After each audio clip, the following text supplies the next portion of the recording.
And welcome to an incredibly old episode of the Metal Lab, episode 64. Get off my lawn! With our walkers and big beards and age are hosting the show. So I'm joined today by Tom. Hello, everyone. And Mike.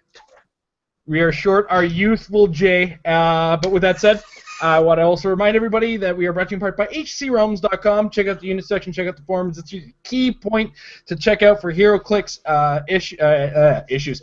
Heroclix information. Not Heroclix issues, but there's some issues that are raised there too. We'll talk about that later on. But the unit section is one of the best resources for tracking your collection, building your teams ahead of time, along with several other awesome features that it does contain. So check that out. And while you're there, click on the shop button, and on your way out to the checkout, put in the coupon code MARRIED and get yourself 10% off of your purchase, as well as helping support the channel a little bit here and there. We are also brought to you in part by MajesticCCG.com.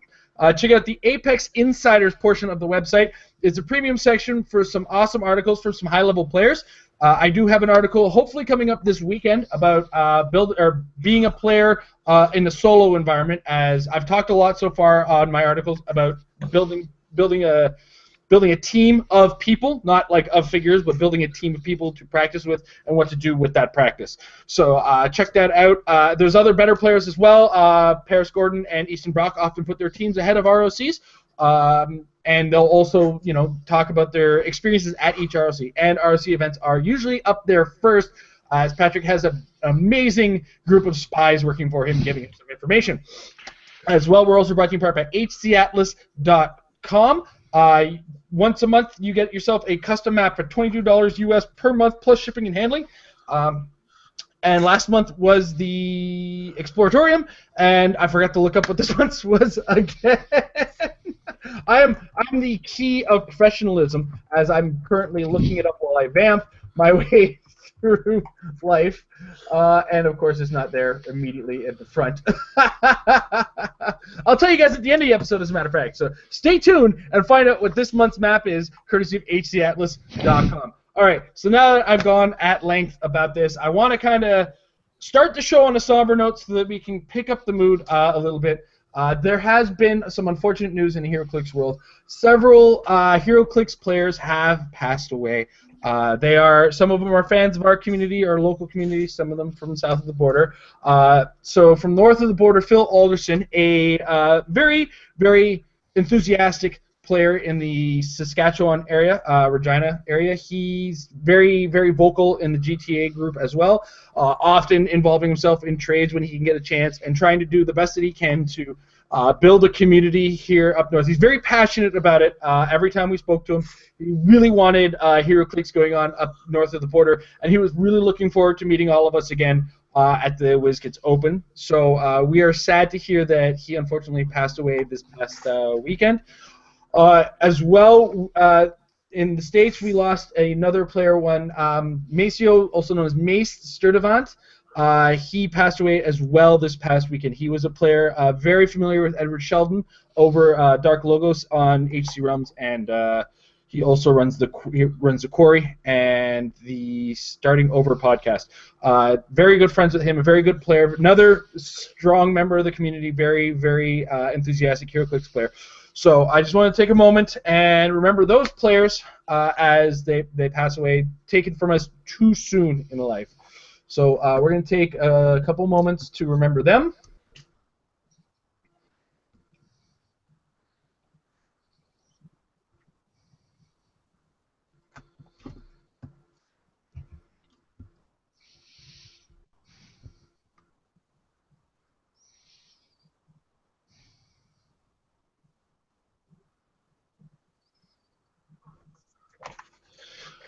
All right, so with that said, I'm going to try to pick up the mood a little here, as I've brought us all down. Let's start to talk up again, and we're going to go into the news. And the news, if you weren't hiding under a rock or avoided Heroclix.com with all your passion, or Facebook, or HC Realms, if you were nowhere near any kind of Heroclix communication, you might not have heard. WizKids has announced some major plans ahead on the road ahead. So now myself and Amber, we took a chance to do a live video about this, but the fellas here do have to get their chance to say their piece. So what I'm going to do is quickly go over, in brief, the Design Insight article, the 5 major points coming from it. The first major point, of course, that they're trying to look into the design of characters by creating the idea of specialists and generalists. Now, this is an idea, though, more veteran players are familiar with. Sometimes you do get a character whose sole purpose for existence is a single power. A generalist, of course, is your character who's more versatile, more usable throughout the game. And just a general idea of that is, they're going to be focusing on creating more specialists, as it seems like this environment is starting to kind of slowly drift away from resources, even though they still exist. And with that, they also carry on with that point to provide more interesting choices of characters, which was goal part number 2. Number 3 was making maps matter. Now, me and Tom have been talking about maps an awful lot lately. We need more, we need more, we need more. We've lost them from the fast forces. They only seem to be coming in the occasional starter and from events. And they made the announcement that they're going to be making wonderful mat types. So, like, I got my Dice Masters map here. They're making stuff like this with the maps, because they obviously have a provider for that. And they also announced that the MSRP on that is going to be $24.99. So this is a perfect chance to get your opinions on that, guys. What do you think of the idea of WizKids making their own neoprene/rubber maps? Tom? I think it's great. I mean, honestly, any news on the maps front is good news as far as I'm concerned, unless that news was, we're not making maps anymore. That would be bad news. But as far as them going to the neoprene styles maps, I have no issue paying more money for a better quality map. That's fine. As far as things that I consider worth the investment in Heroclix, I mean, I don't have a never-ending amount of disposable income, and so when it comes to this game, you have to prioritize what you will and won't pay money for. At $25, I will pay money for the neoprene maps. I think that it's absolutely worth it. They are better, especially, hey, if you guys happen to run a channel or be on a channel where you do videos on a regular basis on your maps.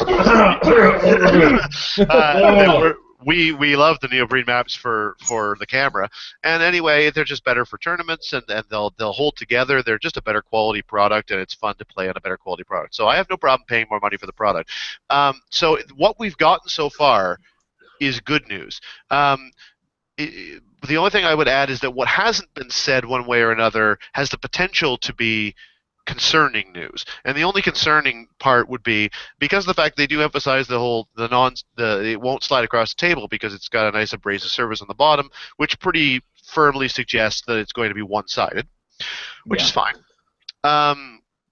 But it means that you're getting half as many maps as you got with paper. Also, obviously, there is a production process cost involved with this, so I don't assume that from this point forward, every new set that comes out is going to have an OP kit filled with maps that you can just win at your local games and stuff.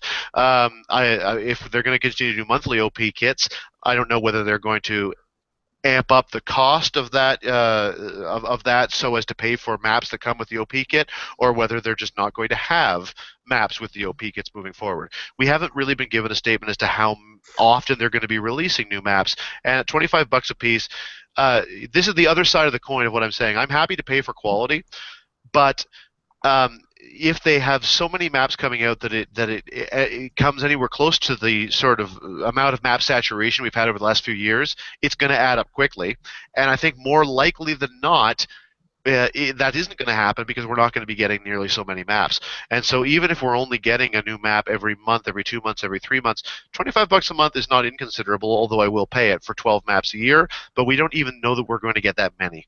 I think it's entirely reasonable. We might get quarterly maps. I mean, this is me pulling out of the air, right? I have absolutely no idea because they didn't speak to it. So the question of we're going to move towards neoprene maps is great from the perspective that I like the idea of a better quality map, and I like the idea of paying into to a better production process. But what I don't like in general is the trend that we've already seen, which is suppressing the map selection as far as the game is concerned. And I find it unlikely that when they switch to this new map format, we will be in any situation other than just having fewer maps than we've ever had before. And that is concerning.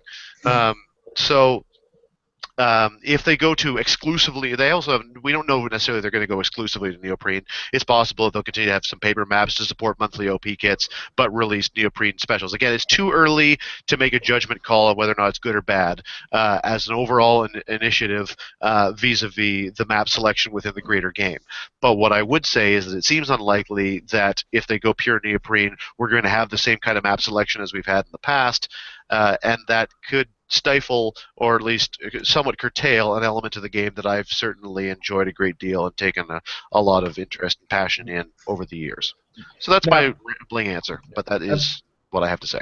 Before I let Mike talk, I do want to mention that they do use the language premium maps as part of it. So like it seems like this is going to be one of the options they're going to make available versus the we'll still have the paper ones. That's the language they're using. It's not official yet, right? So yeah. So until we know, we can't make a judgment. But by no means is the news no more paper maps ever. So maybe any concerns that it is just going to become oversaturation or just become too rich for us, they may be groundless. All right, Mike. And Mike has decided to share with us the images we've seen of the new maps on the way. I believe this is there's 4 that have been previewed so far. This one's not bad. It looks like it's interior, fairly obviously. I can't zoom it in. Like this pixelates horribly when you zoom it in, so it's hard to really tell what's going on. Neat map design. They do look like the neoprene maps that we're used to at this point. I wouldn't see why not. They already use the material for the Dice Masters maps, like what you were talking about. It's a very familiar material to a lot of players. It's an easy transition, and the cost of the maps is about the same as what it costs the ROC, as far as I understand it. Yeah. So so we've got that one. We've got the second one here. Interior, once again, lots of rooms. Not too shabby. I'm going to zoom it in just slightly if I can. Can I just take a second to point something out on the 2 that you've shown so far? They've used some generic symbolism, generic logos on these maps. I'm hoping this kind of sticks. You've got Heroclix on the floor in the middle of this one, and the other one, there's that big orb in the middle, but that was labeled as WizKids. They seem to be keeping these maps generic, which means they're not, recreating things from comic books, which means it's their own creation. They're going for a generic use so that they can maintain the length of the game should they, happen to lose comic licenses or something like that. Yeah, I don't think that these necessarily will go golden either, right? Right. Like, I don't think that these will be retired when in 2 years from whenever they're released. Who knows? Because they're so generic. So there's the second one. We've got a third one here. Sort of Assassin's Alley, but not so much. A little bit of elevated stuff. It's kind of cool. You can duck down this alley here and do some battle. I have a feeling this one might be given out at a convention. Just throwing it out there with the middle there, the convention attendees sign. Yeah, that's true. Yeah, that's true. Maybe we'll get con-exclusive maps. Yeah, that's cool, man. Yeah, and then the last but not least is here. I like this one. I like the amount of hindering terrain that you've got up here. Little 2 elevation, split map for the most part. I think it's gonna be fun to play on. The whole neoprene versus regular paper maps, I really hope they produce both. That's my hope. I would say that it's going to be. It really makes it more difficult when you don't have enough maps coming out once the next wave of retirement happens, because we're going to lose a bunch of maps then, and we don't have a whole lot that will remain. How many maps did you do? Did you figure that out, Jason? I know I didn't actually do a count, but I did a visual comparison. When I was doing my recent patron-voted episode on maps, and honestly, I went from a stack this big to, come July, a stack about this big.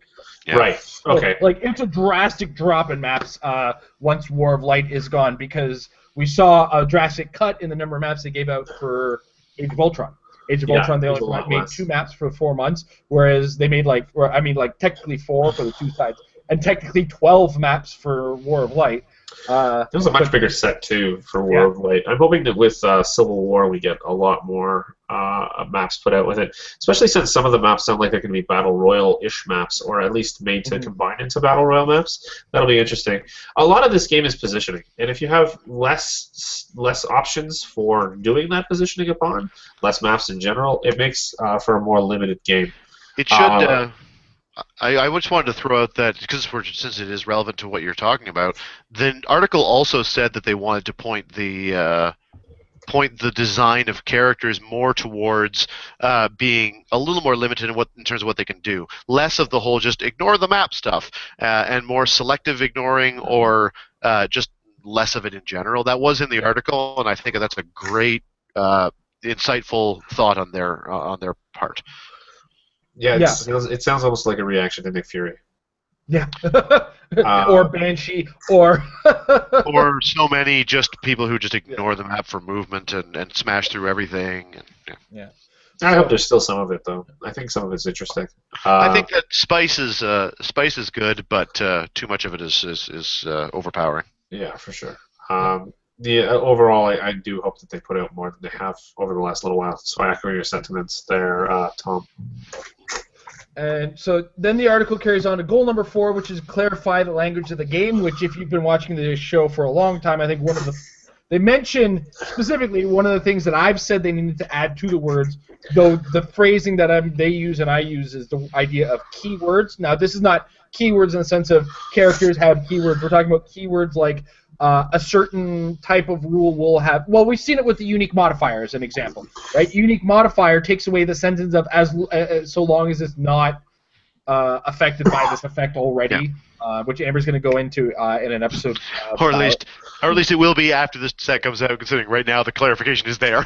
Yeah, exactly. But like to move forward, a lot of games do this. Magic the Gathering has done this, where they'll take a phrasing, put it on something, and then they'll say, we need to turn that into a word. And if you've played Magic the Gathering, haste is probably the first one that I can right off the top of my head. Though there are others and things they've done to streamline. If you know Magic, if you think other games, just think of a thing where, or like Sidestep, where Sidestep they've given some characters the ability to move a couple squares as a free action, and they're like, well, let's just call this Sidestep. And they've gone from there. So, and Precision Strike has existed in the past with Bullseyes, but they just specifically worded basically what was there in the power. So they kind of looked at it and said, hey, we're going to make this. So they're kind of going towards this key phrasing, if you will. We'll call it key phrasing so as not to confuse people. You know, it wouldn't shock me if in the next set of rules they either got rid of the sharpshooter symbol, or at the very least they only included it as a reference to things that have been made, but we just didn't see new sharpshooters anymore, since it really is redundant to what's already there, and it's redundant in such a specific way that you really could handle that just fine with improved targeting. Mm-hmm. Yeah, and I think one of the, I'm not going to go into too deep on it. That's actually a very good point. That's where we're going to start to see possibly some things disappear.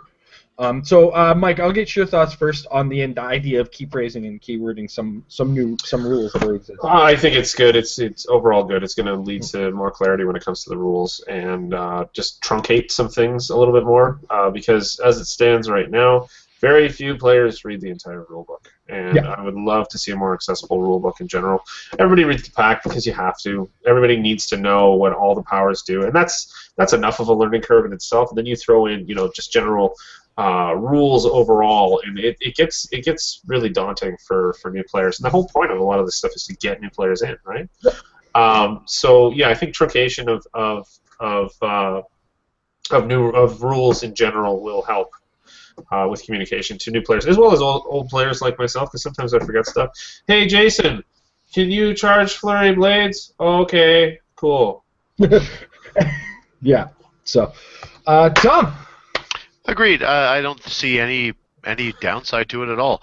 The only thing I would add, if I was going to add anything, was just to say I hope that if they're going to start adding key phrases and clarifying language, that as that comes out, whenever we see this new rule book and stuff, we have a corresponding set or two in which we see a fair number of examples of all the above, as opposed to sort of introducing something that doesn't get clarified until much later. I mean, improved targeting was a good example. It took a while before improved targeting really started to become a thing, even though improved movement hit the ground running. And initially there was a bunch of confusion. I know, it was a little joke there. And initially there was some confusion, I remember, when it came out, because improved targeting, what's this all about? Like, does anybody actually have this? And sharpshooter has been a rare enough thing that I remember when I was learning the game, I was like, oh, there's a sharpshooter symbol? Where's that? And I had to really dig and search to find, because there's entire sets would get released without it. I just tend to be of the opinion that I feel like I would like to see, if I was going to suggest anything in terms of a general dial design concept, more equitable utilization of the various different effects that they've got to give out. So because they've got tiny size, use it semi-regularly. They are doing that now, but for a long time they introduced it and nothing. And if they're going to keep Sharpshooter, then give Sharpshooter to enough people that we see it. So there's at least one or two in every set, so that keeps it relevant, keeps it in people's minds. And likewise, if they're going to introduce key phrases and whatnot, let's see them on people semi-regularly rather than just sort of a boom and then a drought. Because when they don't do that, when they don't utilize the things they've got, they're instead creating other things that further complicate the game and can slow it down.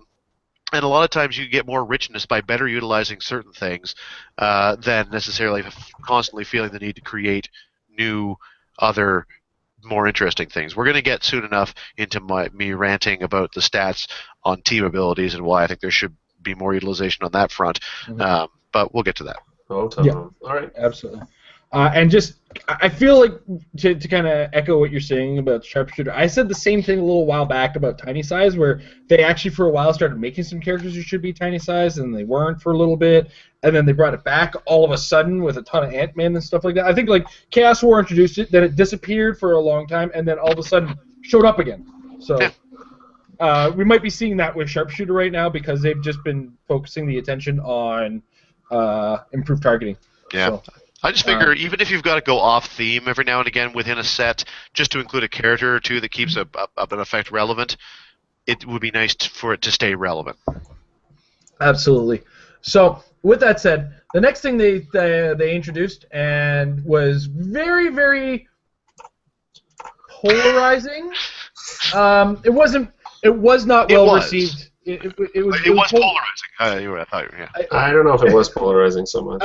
Honestly, okay, let's just get right into it because this no longer counts, but this was the original design they put on this article, where they were going to put this dial block on the front of the card, this improved targeting slot in the top here, the character selection bigger, black on the top with all the keywords. So all this kind of stuff is here, but a little bit closer to the top.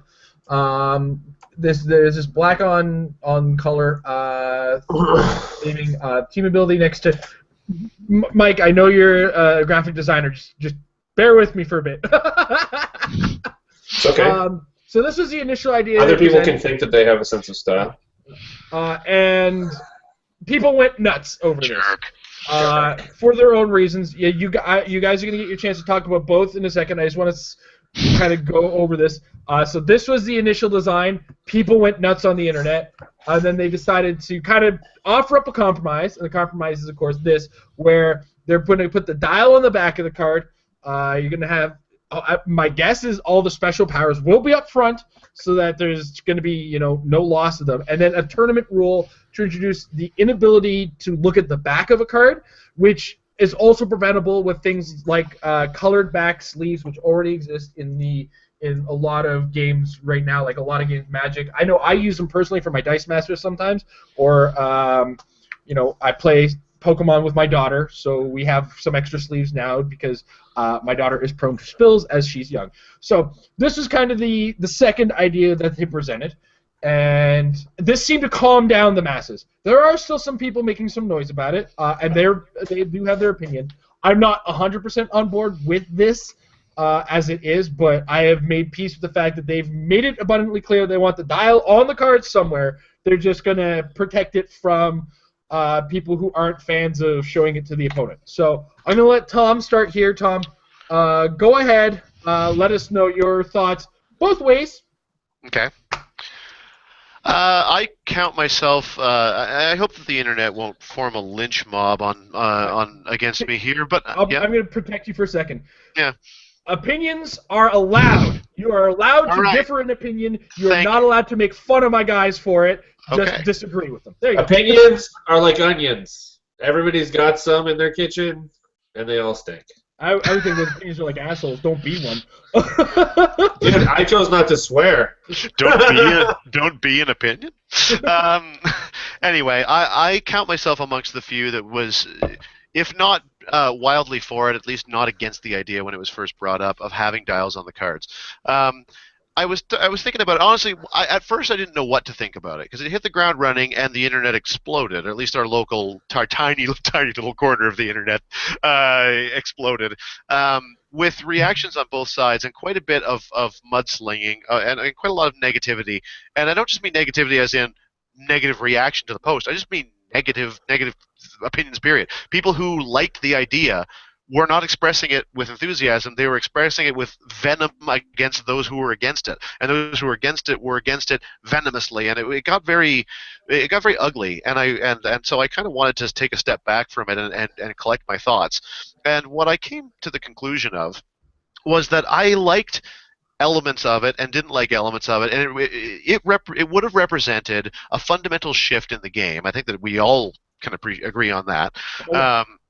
And that fundamental shift would have lost us something, but I do believe it would have gained us something. I think the article did not do a good job of actually selling the pros of it. In fact, if I'm being honest, I think that the article did an awful job of selling us on why it was a good idea. I felt that the opinions put forward in the article, like it'll be easier for new players, but they won't have to memorize dials. I'm like, new players don't memorize dials. If anybody's memorizing dials, it's only because they take the game so seriously that they want to do it at a competitive level, and that kind of comes with the territory. I wouldn't say that it's something that at a competitive level anyone needs to feel like they need to defend memorizing as a meaningful part of the competitive experience. As far as I'm concerned, it comes with the territory for better or for worse. If it wasn't there, I don't think it would hurt competitive play personally, but I think it would change the nature of the way the game is played. Currently, the game is played in such a way that hypothetically you know what you've got at the moment. There are certain known knowns in Heroclix. We're allowed to look at each other's cards right now. And we're allowed to look at what's showing on the dial. So we know what's in the dial slot. We know what powers they will have at any point in their dial. We know the sequence of the powers they're going to have in the dial. And we can make certain inferences based on what's there. So if you're facing Kyle Rayner and he's got a defensive stop click, if he's got a defensive stop click and it's followed by a series of other defense powers, then we can reasonably infer that it's not an end dial stop click because based on the sequence, it can't be. He must have things after that stop click, so you know it must be mid dial. So even if you don't know Kyle Rayner's card or dial, you can basically infer from the way that things are presented how things might go and make your judgments based on it. So if you don't know the dial, you make certain educated guesses and then go forward with those. There's a surprise factor to when new clicks appear, and that surprise factor absolutely is one of the elements of the game that is enjoyable. It can be frustrating. It can be all kinds of things, but it is part of the richness of the game, and I appreciate that. And it would be lost if we could check each other's dials. And I absolutely do think that loss will come with a certain impact. That being said, I like the tactical richness and variety that could arise from knowing what is going to be the outcome of your attack, because we already have a fairly hefty element of that in the game, particularly at the competitive level, but all the way down when you've got pieces that just everybody has seen. At this point, I expect that anyone playing Nick Fury or playing against Nick Fury knows that he's 6 clicks long, and I expect that they know what clicks he has the special power where he can shut down other people's powers. I expect everyone to know that Kyle Rayner's stop click is on his 3rd click. I expect everybody to know how many clicks long the Super Skrull is so that they know when they can poison death or pulse wave him so that he doesn't come back, etc., etc., etc. Or if you're playing him, know when you are going to push yourself to death, so maybe you shouldn't push, or that type of thing.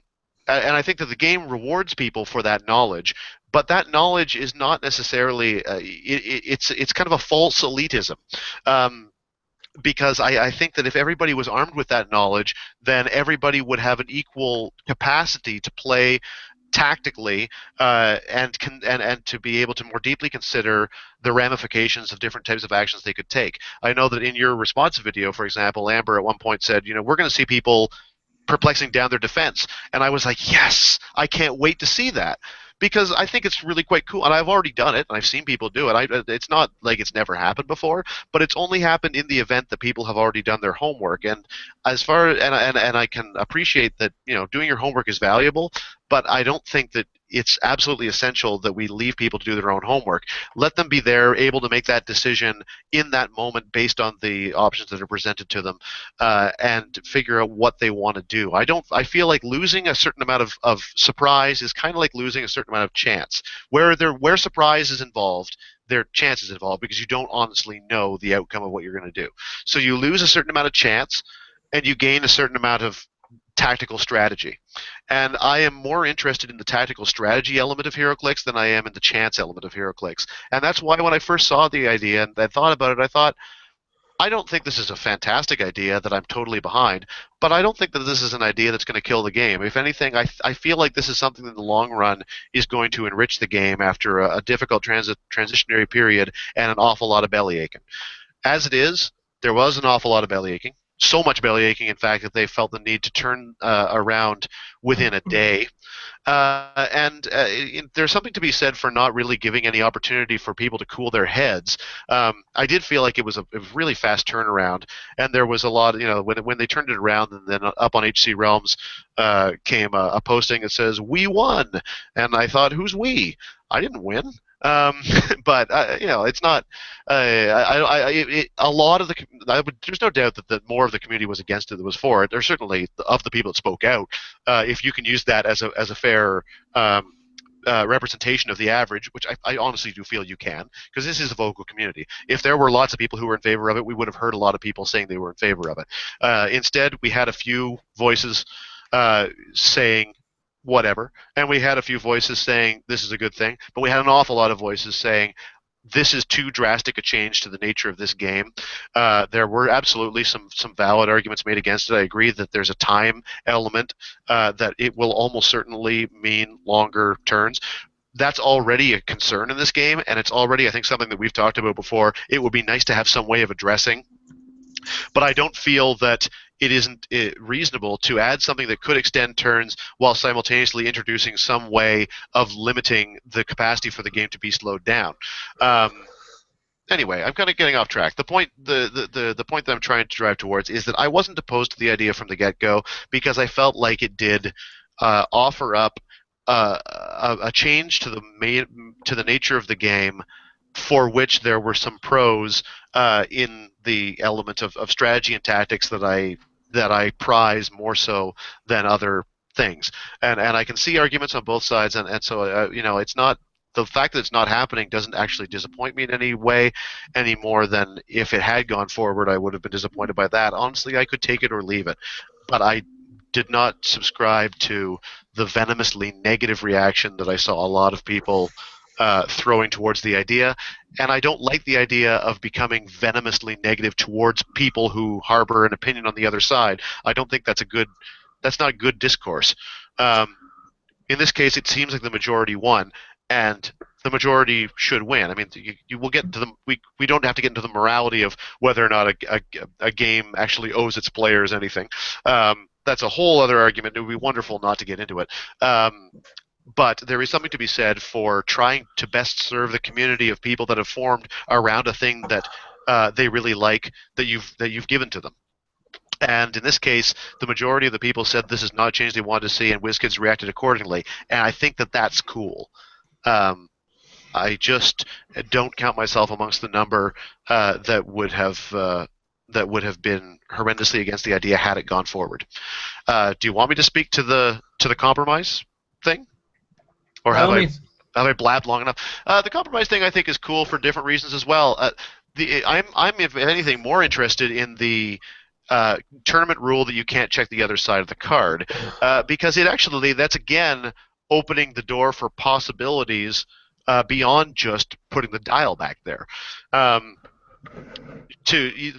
are other things you could potentially put back there that could impact on the way the game is played if the game designers want to try to use it creatively. You could, for example, put a power matrix. Excuse me for a second. You could put a power matrix on there whereby you roll 2d6 and then you choose one to represent a row and one to represent a column, and then it corresponds to a power that's on a grid. And you know what power you have based on the roll of this die because you've chosen a certain arrangement, but your opponent doesn't know what the matrix is, so they don't know what power you have at that point until you use it or something. I'm not saying it's a great idea, but it's the type of thing that you could put up back there other than just a dial that would interact in a competitive game, or well, just any kind of game. It would interact in the game with the fact that you could know something your opponent doesn't know, and I think that that's really quite interesting. Giving the dial to players so they can check it during the game, I think is fine. By and large, other than real true newbies or people who just don't have any time to look up dials at all, we mostly at least review our dials before we start playing so we have a sense of it. And if we don't remember it all, it's only because we can't keep it all in our minds. It's not because we wouldn't want to. So being able to check it yourself, I think, is absolutely fine. Most people who want to do their homework will do it anyway. And if you don't, then you're not obliged to. You're not even obliged to check the back of your card if you don't care. So I don't see it really doing anything for people to know where their own dials are going to go. It does concern me a little bit how much real estate they've got on the front of the card now, if the only thing on the back is going to be the dial. You know, one of the things that's been talked about is, what if we have all the special powers in the front of the dial and have standard powers spill over to the back? Fine. However, if that is the case, then presumably you're going to have to give up on the idea of listing powers in the sequence in which they appear. Now, I'm not saying that's a bad thing either. That might actually be a meaningful thing as well. If you really want to get away from this idea of knowing what's coming on your opponent's dials, list the powers in alphabetical order rather than in the order that they get them. Or just have the standard powers go onto the back of the card and the specials and traits go onto the front. It would keep the front clearer, and those are the only things you really need to reference, unless somebody says, wait, is that stealth or shape change? And you can just tell them. So anyway, there are questions that I don't have yet answers for in terms of that, because if the only thing going on the back of the dial or the back of the card was the dial, I think that we would have a real problem with real estate in the front. But ultimately, that's a problem that will only be attended to based on the decisions they make when they make them. So I can't really speak to it. As it is, I think I'm fine with it. But you know. I feel like I just dropped a wet fart on the Metal Lab, as I know that you guys don't agree with me on this point. But anyway, that's my opinion. Try not to light me on fire. Mike, your turn. Finally. Sorry. I was just picking on you, Tom. It's okay. Yeah. Dude, I people wanted my opinion, and I told them, watch this video. As long as you have an hour, you should be fine. I just haven't heard very many people coming out in defense of it, so I felt I needed to kind of explain. Well, that's because you're not on Facebook. There's a fair number. Okay. Yeah. I mean, first off, I'm gonna rebut your comments about the amount of vitriol poured out in response to this immediately online. That's the internet. That's just how it is. That's how it is, no matter what. Doesn't make it right. No, but it's like. It's expected. It's totally and completely expected, and that's because it's like the final frontier. It's the last free space. And at our natures, we are very polarized creatures and very communally inspired. And if your neighbor says this is crappy, well, it's crappier for you then, because we are that sensitive as people, even though we don't necessarily want to admit it. And so, I looked at this when it was first published, and I had some interesting kind of guttural reaction to it. I'm all for it. I've said it many times on the show. I'm all for making things easier for newcomers. This does not do that. By this, I just mean the card. I'm only really going to speak to the card in this particular instance because I think we've covered the rest of it fairly well, and they're all really good changes. I'm cool with them. Other than this, yeah. I'm going to speak to it first of all aesthetically. Not great. It's not as nice as the old card. As a designer who's been in the business for a very long time, there are many things that are just wrong with it from a purely effective point of view, because graphic design isn't about pretty. It isn't about making pretty pictures. It's about making effective communication materials for people. Now, if you look at the card, I can actually pull it up again. Jason, do you still have that in one of your tabs there, please? Yep. Just going to critique it real quick. Which one do you want? Do you want the main one, the Wolverine one is fine. Okay, but do you want the one with the dial on the back or the original one with the phone in the front? No, the original one. Okay. Yeah, we'll go back to the... Yeah, okay. So, first off, there are some major vertical alignment issues between the two columns that they have now. They're unofficial columns on the front of the page. That's where you're seeing the traits and the powers next to it. So from a purely design perspective, you need to have the lettering at least line up. That's bare minimum. You absolutely need that to happen from a design perspective. Second, it's incredibly cramped, and the text is smaller. If I'm incorrect, then pardon me, but it looks smaller. It does look smaller. As it is, some people have visual impairments and they have trouble reading the cards as they stand. So from that perspective, it makes it harder to play the game because you can't read the materials. You're not communicating effectively. So going back to Jason's thing here, let's see here. Okay, so the top bar of the card, it looks like there's some wasted vertical space with the black spacing because they're trying to meet that gigantic character bubble right in the middle of it. Really simple solution: make the character bubble a little bit smaller. Character bubble's fine by me, I don't care, but make it a little bit smaller so that you actually have a little bit more vertical space for the rest of the information, because you're demanding that a lot of information is being put on the front of the card. Second, I really don't mind the improved abilities section. That'll be fine. Little symbols fit in there. They're all fairly distinct, and they all actually communicate very well at a small size like that. However, I would take the right side of the bubble and I'd have it continue directly into the character bubble, where if it was smaller, it would nearly meet the bottom of it. Let's see here. Having the dial on the card, I'm going to address that momentarily, just from a purely player perspective. But from a design perspective, it doesn't work. It's way too cramped. There's way too much happening. A new player gets this, and it's like, whoa, holy crap, that's everything? Cool. Oh my god, I'm never going to... Oh my god, this game is not for me. See you later. It's a deterrent. Honestly, it's a deterrent. That kind of... Like, I'm not new anymore. So keep in mind that I am biased. I've been playing for 2 years now, and so I'm very used to viewing cards the way I'm used to. So there is some bias there, but purely from a design perspective, there's just too much happening. Having the point value right underneath the card the dial information is also detrimental when it comes to decision making. But I'll get into that in a moment. Now the back of the card is largely blank. That I can see how maybe you want to have, like leave that real estate so it's more consistent with characters that have a lot more powers. But for characters like this, it just doesn't work. This kind of a card might work when it comes to a starter set character, where you're trying to teach people how to play. Here, hey guys, let's get into Heroclix. Go and buy a starter. It costs you $20, $25, whatever. And that's everything you need to actually just play the game. And the characters are fairly simplified.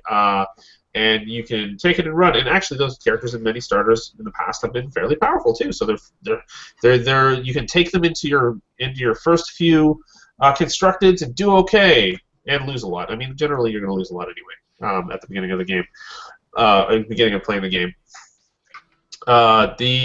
So getting into the actual gameplay side of this card, having the dial on the front of the card.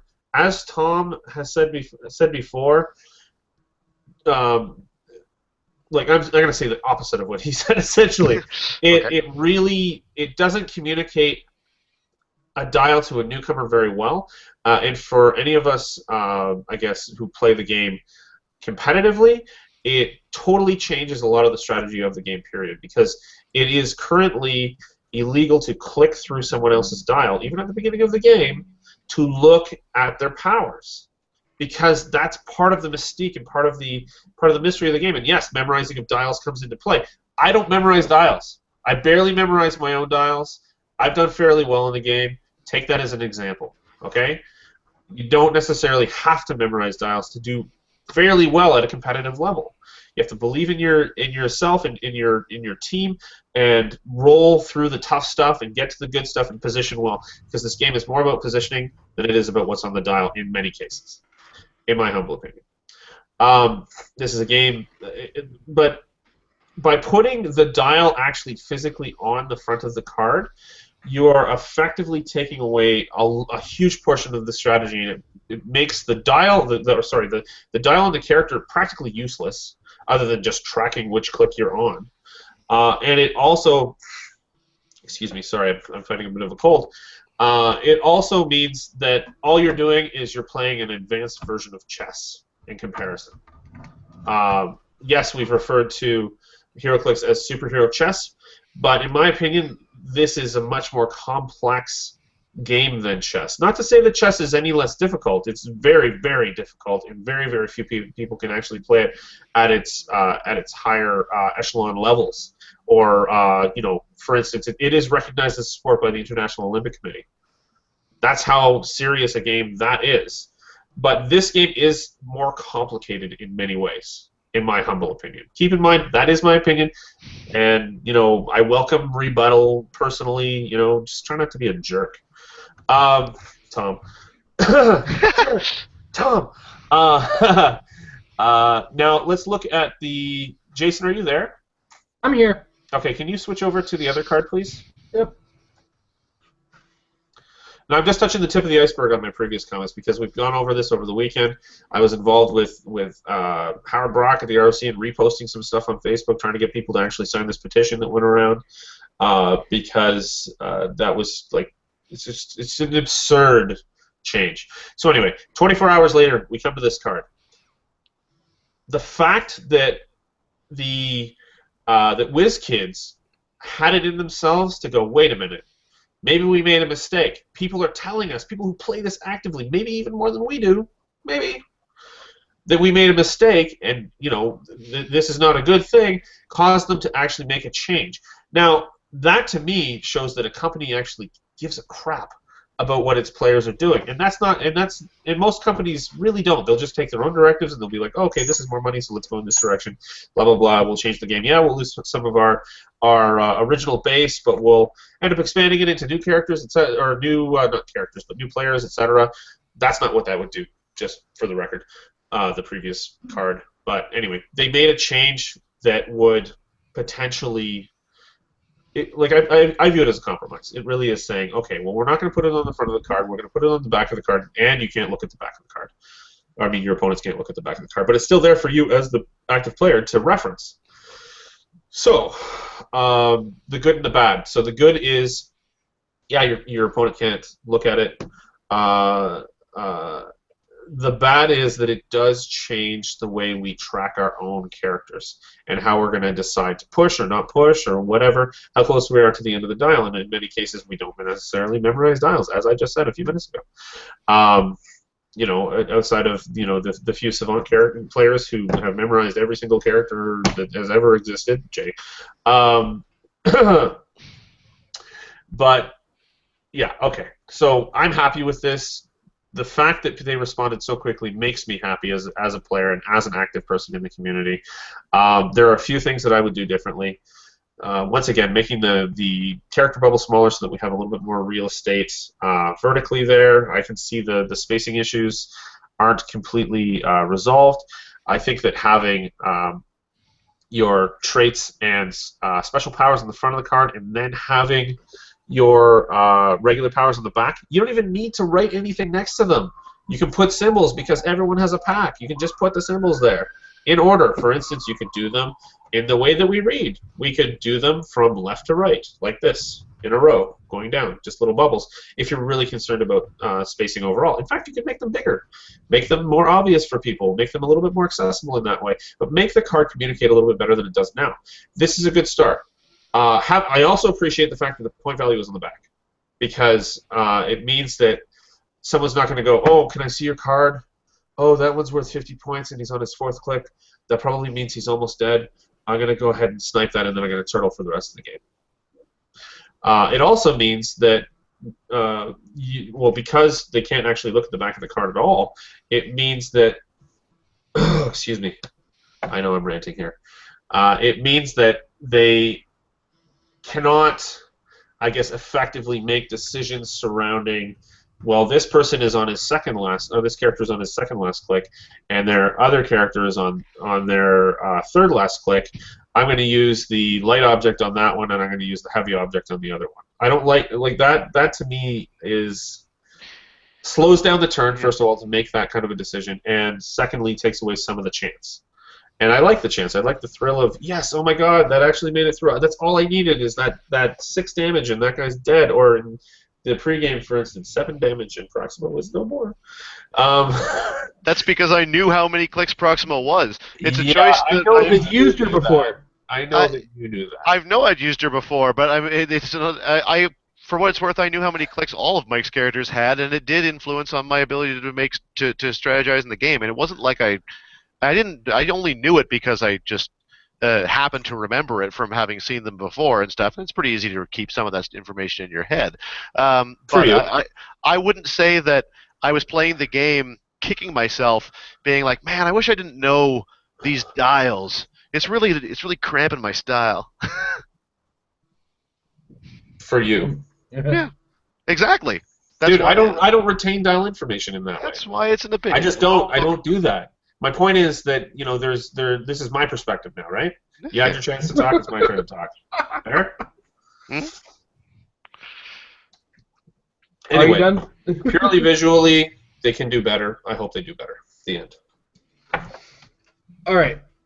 So, I think I made most of my points in the original article. I was happy at the offset of the patron hangout, which we had on Friday.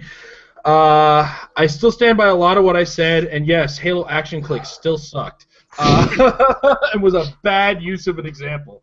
Overall, though, my big concern, like I spent a lot of time talking about or explaining why dial memorization was still a good thing to allow, but that meant that I didn't actually think it was as important as I spent as much time explaining or emphasizing, and a lot of people kind of called me on that. So yes, I do want to apologize. The one that took the most explaining wasn't the one I should have spent the most amount of time on, but I did need to explain that level of things. But a lot of what I came out with was because I have Magic the Gathering came out in 1993. I started collecting and playing Magic the Gathering in 1993, which means in more than 20 years of collectible gaming experience, I have seen games come, I have seen games go. I was a big proponent, big fan of the Versus system, and all of a sudden they changed just a few visual dynamics and the way they presented things, game was gone. And this happens to collectible games, just in general. And yeah, when you get around me, you have to step carefully because I've seen games come, I've seen games go, I've seen games that shouldn't have disappear because of bad business decisions. I've seen games disappear because people didn't like an aesthetic change. I watched Mage Knight 2.0 disappear. So as far as that's concerned, a lot of that comes from my experience in watching these things come and go. Also, when I say that, when people say the turns are going to take longer, with that dial knowledge, yeah, the turns are going to take longer. The 2 turns that the game lasts, because with that much information, there's no mistake moves. And as a miniatures game in general, tabletop miniatures game, Heroclix is a game that is simplified with the grid system, because every other miniatures game that exists uses your table. It doesn't really use a grid system. I mean, like, not very many use a grid system in general as far as collectible tabletop games. Warhammer uses your kitchen table. Attack Wing uses your kitchen table. Mage Knight initially used your table. MechWarrior used your table. And Heroclix has that simplified grid system in order to take the complication of where you have to be in inches to a much more simple place. So, again, a lot of what I said right off the cuff was because I've seen this, and I just really wanted to avoid Heroclix going away, because it's gone away in my past, and I don't want it gone again, because I'm really, really passionate about the game again, and so on. So, and now I've already kind of commented briefly, but I do kind of want to share this with people. There is still the tentativeness of the idea that, you know, oh my God, what's stopping my opponent from, you know, oh, I'm looking at the front of your card. Oh, whoops, I looked. And I mean, granted, what I just did wasn't enough of a look to get something, but it's still technically against the rules. And you as a player can simply prevent that with one of these, as I said earlier, which is one of the colored back sleeves that I use for my daughter's Pokemon collection. I just jam it in here. Now you can still fully see the front. The back is back to being a mystery. And of course, this opens up a business opportunity for WizKids to sell their own. because goodness knows we would love to see either Heroclix backed ones, WizKids backed ones. I know I've been talking to Mike. We might be thinking of an idea that might involve some Married with Click and Metal app backed ones. We just got to find out some costing issues. So this was a compromise I was willing to accept because it wasn't drastic, and it got what they wanted out of it, and it got back to where I kind of want the game to kind of stick around. Because when you make a game in any kind of sense, you make a foundation of the game, a couple of pillars of the game. And the pillar that WizKids kind of sits on with Heroclix and a lot of the games in the past that they made was that click dial. This is their pillar of design, and there's a certain number of things that the click dial offers up that I think they would have lost way too much of if they would have started presenting this dial in the front. And now, I wasn't of the paranoid group that said, oh my goodness, they're just going to go away with the click style and it's just going to be a board game. I wasn't in that game, but at the same time, I looked at it and said, well, I could throw some pennies and some quarters on my board, and as long as I have the card, the quarter is the Hulk, the penny is the Shield Agent, and I got to, that mindset of, I understood why they were saying that, but at the same time, what's the point of that kind of thinking? That's just alarmist thinking to a degree. So I wasn't in that camp. I was just more in the camp of don't go drastic too fast because this is what kills games. I've seen, and I've played a lot of games. I have the pleasure of playing, the pleasure of playing Magic, the pleasure of playing the Versus system for as long as it lasted. I had the displeasure of playing Yu-Gi-Oh! And I'm still trying to figure out how that game has survived as long as it is. I play Pokemon with my daughter. I've played Warhammer. And apparently Warhammer Fantasy has just been murdered, according to a lot of the fan base. So I'm sad to hear that that's been happening with it. Could be why Blood Bowl is making so much noise lately, or Mordheim. But this is the game that I've stuck around the longest, even though I've still known Magic for as long as I have. This is the game I've stuck with for the most amount of time because of its uniqueness in the dial and everything. So I got really passionate about it, and I made all of my points in the video, though I spent more time on others that I shouldn't have. And I just kind of want to say that I'm happy where it is right now. And I really hope that what they present with the card can be presented in a clear enough manner when you start getting into characters with more and more special powers. It remains to be seen, and we'd have to do mock-ups of this just to see what it looks like right now. I don't have the printer capabilities right now because right now we're in between one printer and borrowing another for a bunch of wedding invitations. So I do kind of want to move on from this topic unless anybody wants to kind of broach what I've said. I just wanted to clarify. They have said that the X-Men starter or whatever isn't actually going to be an example of this, right? Like they used the Wolverine as a mock-up, but it wasn't that. So we don't really know what the timeline is for it. The earliest I could possibly say that it's going to show up would be Superior Spider-Man, Superior Foes of Spider-Man. So that's as early as I think it could go. But I don't think it's going to be that soon. I think with this reaction, they're going to go back to the drawing board on this and make sure everything's clear. Because right now, this mock-up, I have a problem with where that collector number is. Let's just kind of get where I am right there. It's like, why is that on the front? Get that back on the back. But at the same time, I'm not supposed to show off the back, so how's my opponent supposed to check? I understand where they're coming from. Anyway, so everybody ready to calm down a little? Sure. Yeah? Mike, you all right? Yeah. All right. So let's get. I think you turned the lights out, so now it just seems like you're in a dark cave. Yeah, it looks like. I'm in a dark cave of emotion. All right. I gotta pull up the show notes because just check my order here. All right. So that's the news. And now it's time to talk about our discussion portion. And I want to start with my new favorite segment that showed up in Superman and Wonder Woman. And some of you aren't going to be big fans of this, and tough, deal with it, because I'm really excited that we do this now. And I'm calling, the segment now has a name, and I'm calling it Tom's Charts. All right. And the reason I'm calling it Tom's Charts is because Tom, when a new set comes out, once we get a lot of statistics and have an idea of what the figures look like, Tom likes to put together a rough idea chart, and by rough idea I mean like comprehensive chart of comparisons of everything in the game. So I'm going to take a couple seconds to get that, make sure that gets pulled up and screen shared properly. Tom, you want to start with the introductions on this? Sure. Well, I did it for Superman and Wonder Woman largely because I just had some extra time when that set came out, and it went over well, and I had fun doing it and sharing it with you guys. So I've wanted from now on to just make it a thing that I do a little bit more regularly, where you just take a look at everything that's in the set and figure out what are kind of the averages. Mike had some pretty good suggestions when we were talking earlier, so that moving forward into the next few sets, I'm going to change up the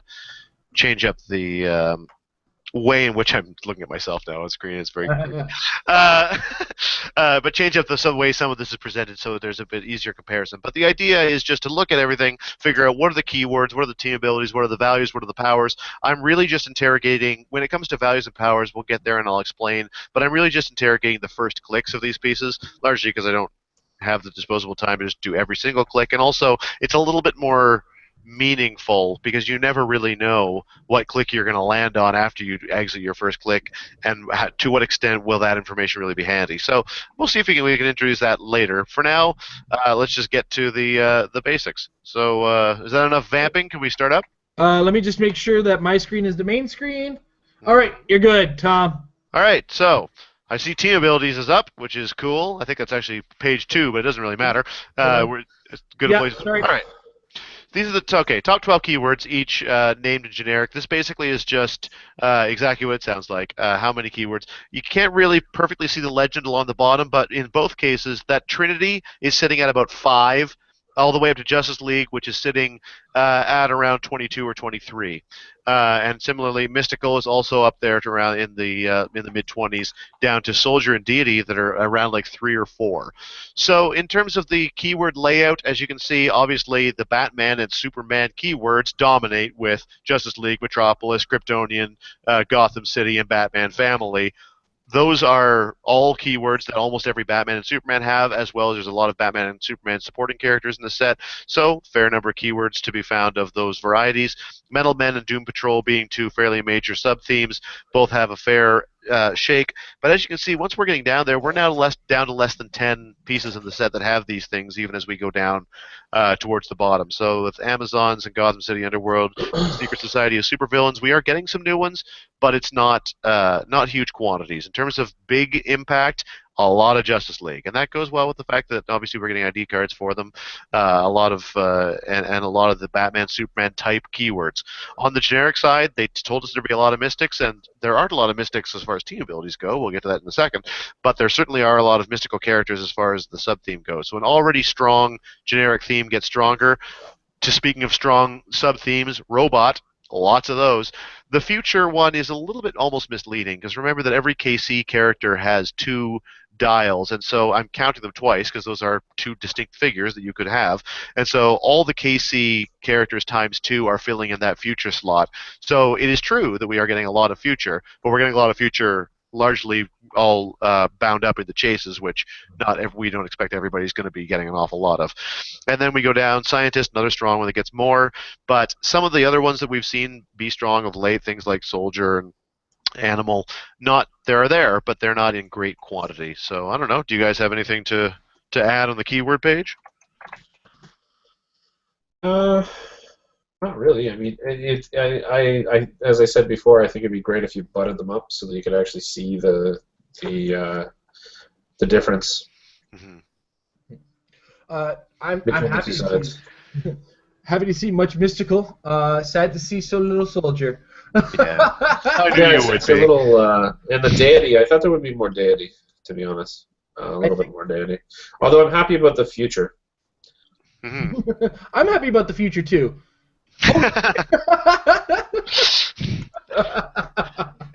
And with that, now that we have keywords out of the way, let's take a look at team abilities. This is one that I added that was new. And I really just put it on there so that we could see that giant bar across the top that tells us that about 45 of the figures or the pieces that you can play from this set don't have any team ability whatsoever. And I really am just using it as a segue into my own rant on, I would love it if there were more team abilities. I'm not saying that they even need to be in a majority. I just feel like they could be utilizing team abilities better. It's a mechanic that's existed from the beginning, or at least from very close to the beginning, and they provide a different sort of a thing as far as the set is concerned. And in HeroClix, team abilities are interesting, and it's fun to be able to try to work around them and use them. None of them. Well, I shouldn't say none of them. Most of them aren't highly broken. And I find that as long as they use the highly broken ones sparingly, more use of the other ones would be better. It's a shame that we've got Superman Ally is not even on all the Supermen, and Batman Ally isn't even on all the Batmen, let alone their actual allies. This is a set with a major mystical subtheme. There's tons of mystical pieces, but fewer than 10 mystical keywords being given out. I'm not saying they should be throwing it onto like Black Cat, Witch, Warlock, super low point ones that would just purely be there as wildcard abuse fodder.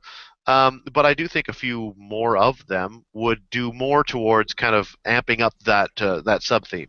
But anyway, notwithstanding my own rant on the subject, it shouldn't be any surprise to anybody that there's lots of Superman, lots of Batman, lots of Kingdom Come, because of the chases, and Mystics and everything else is falling in small numbers. We could probably have hoped for more Batman Superman enemies to balance out the heroes, because there are several actual Batman and Superman enemies as far as the characters are concerned. But yeah, any surprises or thoughts on that one? Well, I kind of share your surprise on the Superman Ally and the Batman Ally. As you said, there's enough of each to kind of justify things. The number that have none just baffles me. Although I also do remember a time where sometimes with team abilities they would just put it on a character because the team kind of suggested that to a degree. Yeah. Right. I think it's all budgetary. Yeah. We have so many generics in this set, and those generics are good. Like the Black Cat is good, and the Druid is really good. And it's like if you were to add on some of these team abilities, you'd have to up the price of the figure. Like what is Black Cat is like 13 points. If she had Mystics, she would be 25. Yeah. And I don't know. I like it. I like the fact that they have so many really low cost figures, and I think the direct correlation there would be that it would cost more for these figures. I don't think there's 47 generics in the set. No, there are not 47 generics. You're right. And in some of these cases, there's probably a team ability they could have used. I think Doom Patrol, they used Outsiders, which is the old standard of give them something that kind of seems right. Yeah, like when they gave Guardians of the Galaxy Defenders all the time back in the day. Yeah, but at the same time, why not? I really wish they could just introduce some new ones so that even if they do repeat what they do, just to kind of add to what the flexibility of characters, right? Mm-hmm. I know they have the ATAs, but they only go so far, and they're limited on theme teams now and stuff like that. So, sorry, I kind of cut myself off there as I didn't want to go on too long a rant because I don't have that much to say about it. Oh, that's cool. All right, so next up we have point values. Okay, this is one where I like to compare the overall of the modern age against the world's finest set. And just look at those spikes in the low. I love it! It's funny to me to think of a set named after one character that's traditionally very high points, Superman, and one character that's traditionally medium points, Batman. And that set really, really skews low on the point value scale. The biggest single set is the one that's around 50 points. That's crazy. And I mean, as we point out, there's a lot of generics, and a lot of like the metal men are mostly very cheap. Yeah, really inexpensive. There are a lot of multiple starting lines whereupon some characters can be played for cheap, even right up to and including the big old world's finest SR can be played at 75. Doom or not Doom, Luther and Joker can be played for cheap and stuff. So there's a lot of things that are giving you low point options, very much akin to what they were talking about with the specialist dials, and really lending itself towards a swarmy type of setup. The fact that the average point value in this set is skewing towards where you would expect to get between 4 and 5 characters on a given team, it's going to feel a lot like Nick Fury in that respect. That's not necessarily. You would expect that with a set called like Agents of Shield. You expect a bunch of peons. In a set called World's Finest, that might not be what you expect, but that's what you're going to get. and there really is very little in the way of high point pieces and tent poles. And keep in mind that a lot of the ones that we are seeing the spikes there are again the chases and the SRs. Outside those, it really skews low. This set does, and when you're comparing against the general modern age, it's really going to fill out those lower tiers. Yeah, what do you think? Mike, you want to go first on this, or? No, you go ahead. All right, because as Tom said, this is a set that it's shocking that it points like Nick Fury, but that is not something I'm going to complain about because I love a good tactical sealed build. I love to worry about the things I'm doing a little bit more in sealed than my constructed play, mostly because if I'm worrying as much as everybody else is worrying, that keeps me smiling. And Nick Fury, it caused me to play a little bit more carefully, which is something in general I probably have to work on, as I'm a little bit too trusting of the it might happen, it might not, let's see how it goes mentality, and I end up leaning towards tent poles in sealed, and this kind of tactical for me keeps me smiling, and I noticed that where you see the 300 or the really, really high point values where they should be, these should be filling up with those KC guys. But they went with a weird design pattern on them, gave them a trait that probably dropped their point value, and just gave them nothing but quality clicks and no bloat, which also kept their points down. So as a result, we got more skewing in the 200s in our tentpole zone, but there's only about 7 characters. 6 of those, as I just described, are chases, and I mean, maybe not 6. I'm kind of blocked by the screen share thing, but I guess this area has some of them too, because the Green Lantern and the Shazam are both 170. But then the high rarities skew to the right, whereas everything else skews left of that. And I mean, there's very few that are at the 150 mark, with the exception of Major Force and Mary Marvel, who immediately come to mind because me and Mike played against each other with those. Yeah. So it comes to some major thinking for sealed. Again, this is where my mindset goes: is sealed, sealed, sealed. But also the support potential for this set. There's a lot of things where you're going to be building a team in constructed, and you're going to have some leftover points somewhere. And there's something for just about every team in this set. Are you lacking in probability control? I got 13 points that gives you a black cat that could give you some probability control if you use it correctly. If you're looking for a little bit more oomph in your damage and you got a mystical character, throw on a witch. Now you get +1 attack and enhancement on that. So there's a lot of ways that a set like this goes, and while it's weird for the design of the set and the name of the set, I like it for the greater portion of the game. I found that a lot of this set, like from a purely sealed perspective, it was really balanced. Like from just the pre-release stuff that we've done, because that is a sealed environment. Mm-hmm. The heavy hitters in many cases, outside of the KC chases, and that rhyme, they were less about range in many instances. Maybe this is just my impression on it. And they were more about actual close combat, slobber knocker, knockdown stuff. And the way that they offset the set was there's a lot of stealth, and there's so it forces a lot of people, or sorry, there wasn't a lot of stealth busting on those high-end pieces that could actually range as well. And so there was a lot of, outside of the actual World's Finest figure itself, so there was a lot of ability to defend without having necessarily thick mitigation factors, right? And so the amount of outwit and stealth, in contrast to the amount of super strength and I guess heavier hitting characters, seems to be what's allowing for that balance. But also the 150 point mark, they see the doubled up compared to the average here. The 150 point value seem to be the figures that are winning sealed, well, the pre-release sealed anyway, in many cases, outside of those chases. Like for instance, the one in 401 last week, it was Jimmy won with Nighthawk Prime, who's 150 points. Night Lantern. Yeah, Nighthawk Prime. Terrible. That is like so ingrained. That is so ingrained in my brain at this point. It's so awful. So anyway, yeah, he won with Night Lantern, 150 points. That's super rare Prime. That's why I said Prime. And Jason, you had that Mary Marvel, who's tremendous, awesome, and she's what 150 points, right? Yeah, the comeback queen of the century is 150 points. 150 points, yeah. And yeah, there's a lot of that like mid value that allows you to build with a lot of support and the specialty characters that they're talking about, right? The specialist characters that can come in and support that and fill in the blanks for it as well. So overall, I really like this set in sealed. I'm really looking forward to playing tomorrow and on Wednesday in our local sealeds as well, regardless of whether I win or lose.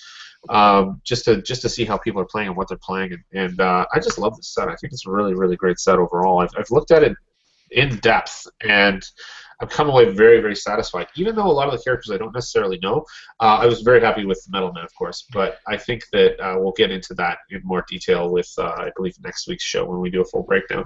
Absolutely. So, and also one thing I would just, I'm going to carry on afterwards. Tom, I'm going to move on to the next slide unless there's something else you want to add. No, go ahead, more. All right. All right, so here we have the combat values. So let's just go one by one quickly and then do a quick little summary. At movement, we see pretty much exactly equally sized spikes. In fact, it is equally sized spikes at 7, 8, and 9. And then they actually fall away more on the high side than the low. So it's a bit of a swift set from the perspective that the average is landing around 8 or 9, and there are more people on the high side of that than there are on the low side. We're about to find out in a slide or two that there's an awful lot of move and attack as well as an awful lot of sidestep. So it is a relatively mobile set, considering the very low cost average on the set.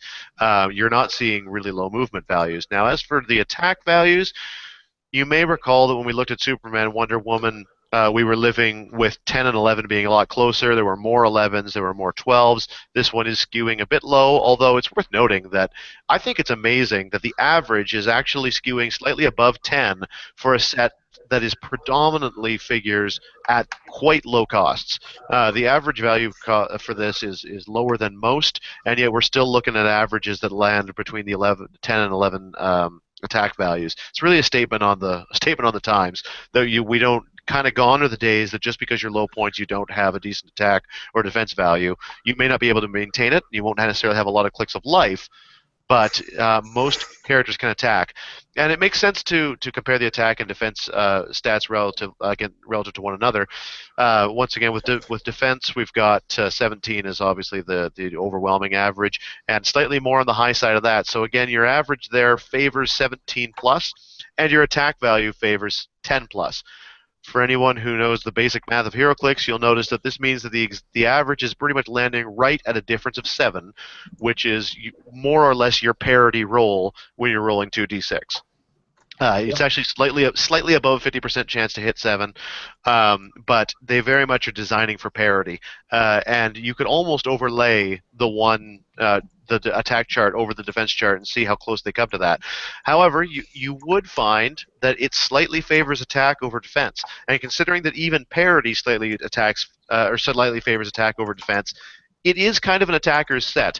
By and large, all things being equal, on average, it is better to be the one who's making more attacks and attacking faster, and that is kind of the what we see when we're looking at the success of larger teams and the sheer number of larger teams. You can eke out more attacks that way, and if in against, say, a tentpole or a one-man army style team, and the more attacks you can make, the more likely you are to hit on a very broad average, because the set slightly favors attackers.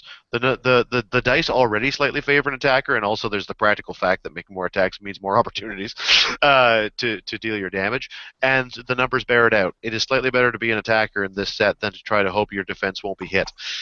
With damage, though, we see our spike at 3, and our average actually skewing just below 3, which is amazing. When we were just a couple months ago, we were talking Superman, Wonder Woman, where we saw 3s and 4s in almost equal measure and a much higher overall average. In addition to the huge amount of super strength that was in that set, this is a pokey set, and as a result, powers like Perplex, and there's lots of it, you'll see that soon, can have a really major impact when you're this close to the breaking point of double damage reduction. And so anything that can get that damage up is well worth it when the average lands solely at, very strongly at 3, and there are more people below it than above it. For range, Not a long-range set. 6 is the majority. They're roughly equal on either side, and there's a lot of people who don't have any range at all. So it's going to be a close set. With the movement being so much higher than range as an overall average, then if you're going to get any range shots, it may only be one before you can get people in there. Tie down is important, but plasticity is scarce. We'll see that soon. And so it is. The values are scaled back in this set. And finally, Clicks of Life. I added this as compared. I didn't do this for the last set, but I did it for this one. And here again, we see 6 has the majority. There's a fair number at 7, but quite a fair number at 4 and 5, respectively. So these are not long dials. All of this is the type of stats you would reasonably expect for a set that, as we saw in the last tab, skews low on the point values. But as it is, then it's a set where little things like prob and perplex can make a big difference when attack and defense is so close to parity against one another, and where damage is low, especially when damage reduction gets brought into effect, with also very few clicks of life. That perplex can make a big difference. That close combat expert, rage combat expert, if you can get it, because not much of that either, that can make a big difference. Anyway, I'm rambling. No, What do you think? Just for the folks who are watching at home, because unfortunately our faces are blocking the clicks of life, those are in order, and you see the one on the left. I think you should see the one on the left, and it goes 2, 3, 4, 5, 6, 7, 8, 9, 10 to the right. Now, the 6 that are at 1, those are all the Kingdom Comes at their low point values, correct? Yeah, by and large. Yeah. And there's one instance of 9 and one instance of 12, both again chases. So it skews 8 and lower really. For the most part, for what to expect to see. And even some of the 8s are in the higher range, and 8s and 7s, a lot of them are in the higher ranges. Maybe there's 1 or 2 7s. I think the Jason Blood has a 7 range. So just thinking in the ways of specific figures. I love the existence of a 15 movement, though. I'm not going to lie. Pretty incredible. 20 defense, don't see that a lot. 13 attack, my goodness. Yeah. There's a lot of things that skew, and there's a lot of the edge cases, as we'll refer to them, the things that you don't expect to see, but they do exist, and then they're just, those things are going to be the things that do a lot towards the set of being 2 characters? Is that 2 characters with 13? Yeah, Wonder Woman and Batman. Yeah. Oh, right. Yeah, Batman. I forgot Batman had 13. I should point out also for the record, even though we did say this earlier, but to reiterate, these are opening values only. These aren't the whole dial. Yeah. So. And that's the other thing, too, is because, as you pointed out, the damage skews low in this set, these first clicks are really just the tip of the iceberg. Unlike Superman Wonder Woman, where you have the 3s and 4s with about the same average clicks of life in that set, where you're going to be seeing more one-hit kills with ultra-heavy objects, well as super strength that was in this set. This is going to be a set where that 3 and lower damage pokes a guy, but now we get to see what the middle of his dial is, and that's going to be a thing that's going to come into play in a lot. Sealed-wise, constructed-wise, again, a lot of these characters are going to be just backing up a lot of what you bring with the occasional. I can see the Kingdom Come guys being the choice tentpoles in the future, though not right off the bat because of their lack of interaction with a lot of increases that come from resources right now. Mm-hmm. Excuse me, I got all these weird gas coming out of me. Beautiful. And I'm talking at the same time. Weird, eh? Mike, did you have anything you wanted to add? I mean, you guys have covered most of it. I think that did we say that there's 6 chases, correct? 6, yes. 6. Yeah. So who are the other 2 with 0 movement? I guess maybe the brain from Monsieur Mala. Yeah, Zabran and I just like this accidental French accent comes up when I say Zabran. Monsieur Mala. Monsieur Mala and Zabran. I don't remember what the other one was. What was the other one, Tom? It's a little short of the. There are other things that you can pop out. There's Clarion's cat. Really? But that one that one had movement value. Anyway, it's interesting. Yeah. There's a total of 8-0 movement right there. That stood out for me. Obviously, the tremendous attack values are really good. I like that there's the balance with a lot of 10 attacks as well. Very few 8s, 9s, 8s, and 7s. Mm-hmm. Who has 7 attack? I can't remember, but somebody. Probably maybe the one Black of those. Cat. The Black Cat. Yeah, Black Cat has 7 attacks. Oh, is that right? Okay. Yeah, fair enough. Yeah, because I mean, it really is just meant to go through people, come back, and then provide prob for their attack. Mm-hmm. Yeah, cool. Very cool, Tom. Keep going. Yeah, we can speed it up at this point because it's going to be just some Pie basics. charts. Okay, This is pie charts, interesting. and look at all that sidestep. I All right, like pie. I need to tell the world that I kind of cheated on the sidestep because I credited the metal men with having it. Normally, I would not assume that they do if it's granted by some sort of conditional trait, but there are so many metal men at the common rarities, and I figured that in almost all cases you'll be able to get two metal men together with low points and easy to get with the rarities, that I felt I needed to give them credit for getting it. So you can, if you want, look at this and see that sidestep pie as smaller if you don't think that logic is sound. Still Um, crazy. Still is crazy a lot because even with that out of the way, there's still a bunch of it. There's also a bunch of running shot and a bunch of charge and not an inconsiderable amount of hypersonic speed. The move and attack powers, if you consider sidestep a move and attack power, definitely make up the majority of what you're seeing out there. None is 10%. So basically, and for plain sealed, one of the figures in every two boosters is just not going to have anything up there. And stealth is pretty common. And as Mike pointed out earlier, there really isn't as much stealth busting as you might think. Superman ally being the only one I can think of other than specific instances of improved targeting. And there isn't, as we've noted, that much of that team ability. So stealth is really quite meaningful in this setup, and there is quite a bit of it. No plasticity, very little force blast. This is very much a set about people moving around and doing things. It's not about locking people down or getting exotic things. Not much in the way of mind control. It's a mover set. Yeah. Yeah, and I think I've started to make the observation pretty quickly is that there wasn't a whole lot of people holding on to you until you get to the mid dials of the metal men. Like I think Copper has mid dial plasticity or something like that. And again, but like you're saying, this is the starting click. This is how the game is going to start. We are going to see the middle of dials in the set, as I was saying earlier. But your hypersonic speed in this set with the 8% that we do have, those characters with hypersonic are bonkers because nothing is stopping them right now. And that's something that really take an effect when you're pulling those packs and you have it in sealed.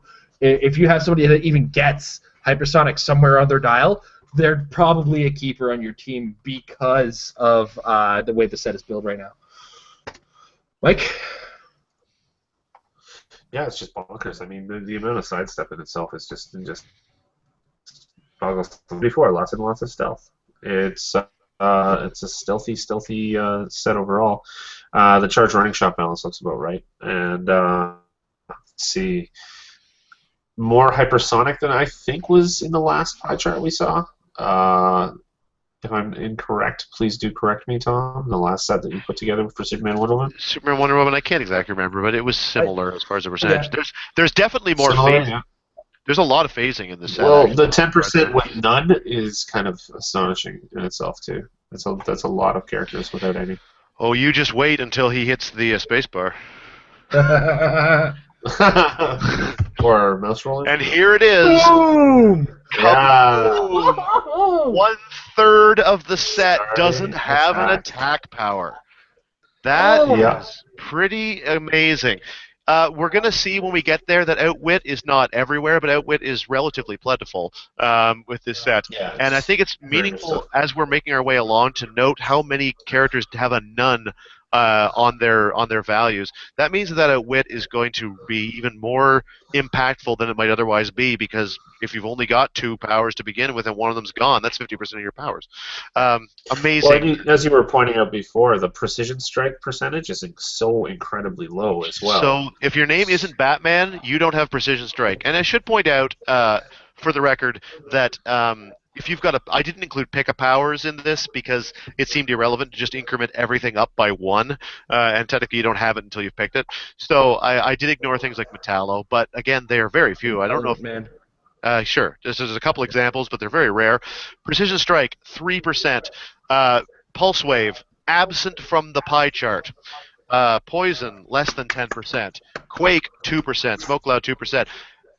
At super strength at 19% is still not inconsiderable. That basically means that in every booster you pull, you will have a super strength option on average again. Yeah. But everything else is heavily balanced. There's a pretty fair amount of psychic blast, And as we pointed out earlier, with the damage skewing low, penetrating damage is definitely meaningful, though perhaps not as meaningful as you might think based on how much impervious and invulnerability there isn't. We're going to find that out in a Well, second. it's But invincible as well. exactly, there's a Yeah. lot of that, and that's not going to, your penetrating psychic blast isn't going to help so much against that. Yeah. And with so much stealth, that penetrating psychic blast is a big chunk that in some ways is less meaningful than it was in the last set, for example. Super strength always has value, and again, as we said, low damage values means that those objects, percentage-wise, make all that difference. But to me, the story of this, the story of this chart is that 31% none. Yeah. Jason?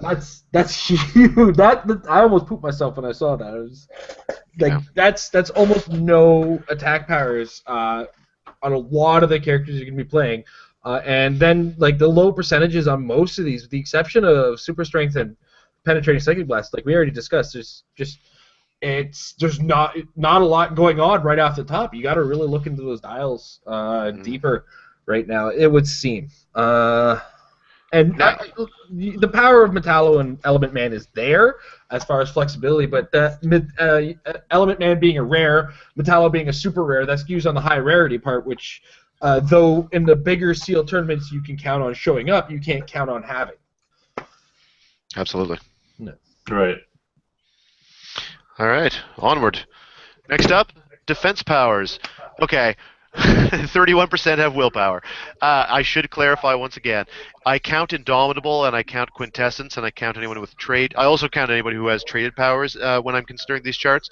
So at 31% willpower, that is basically always coming from Indomitable or Quint. There's maybe a couple instances of willpower on the dial, but it's very rare. So another way you could look at this defense power, if you prefer, and I likely will do this next time, as per Mike's suggestion earlier, is have it as a sidebar how many people are indomitable or have willpower. And you could think of every other value on this being itself times about 1.3 if you want to adjust for it. So you could look at toughness at 12 and add on another third of itself, so it comes out to 16%. You could look at Invincible and again see 16%, which at that point is pretty considerable. That's 1 in 6 roughly. It's a lot.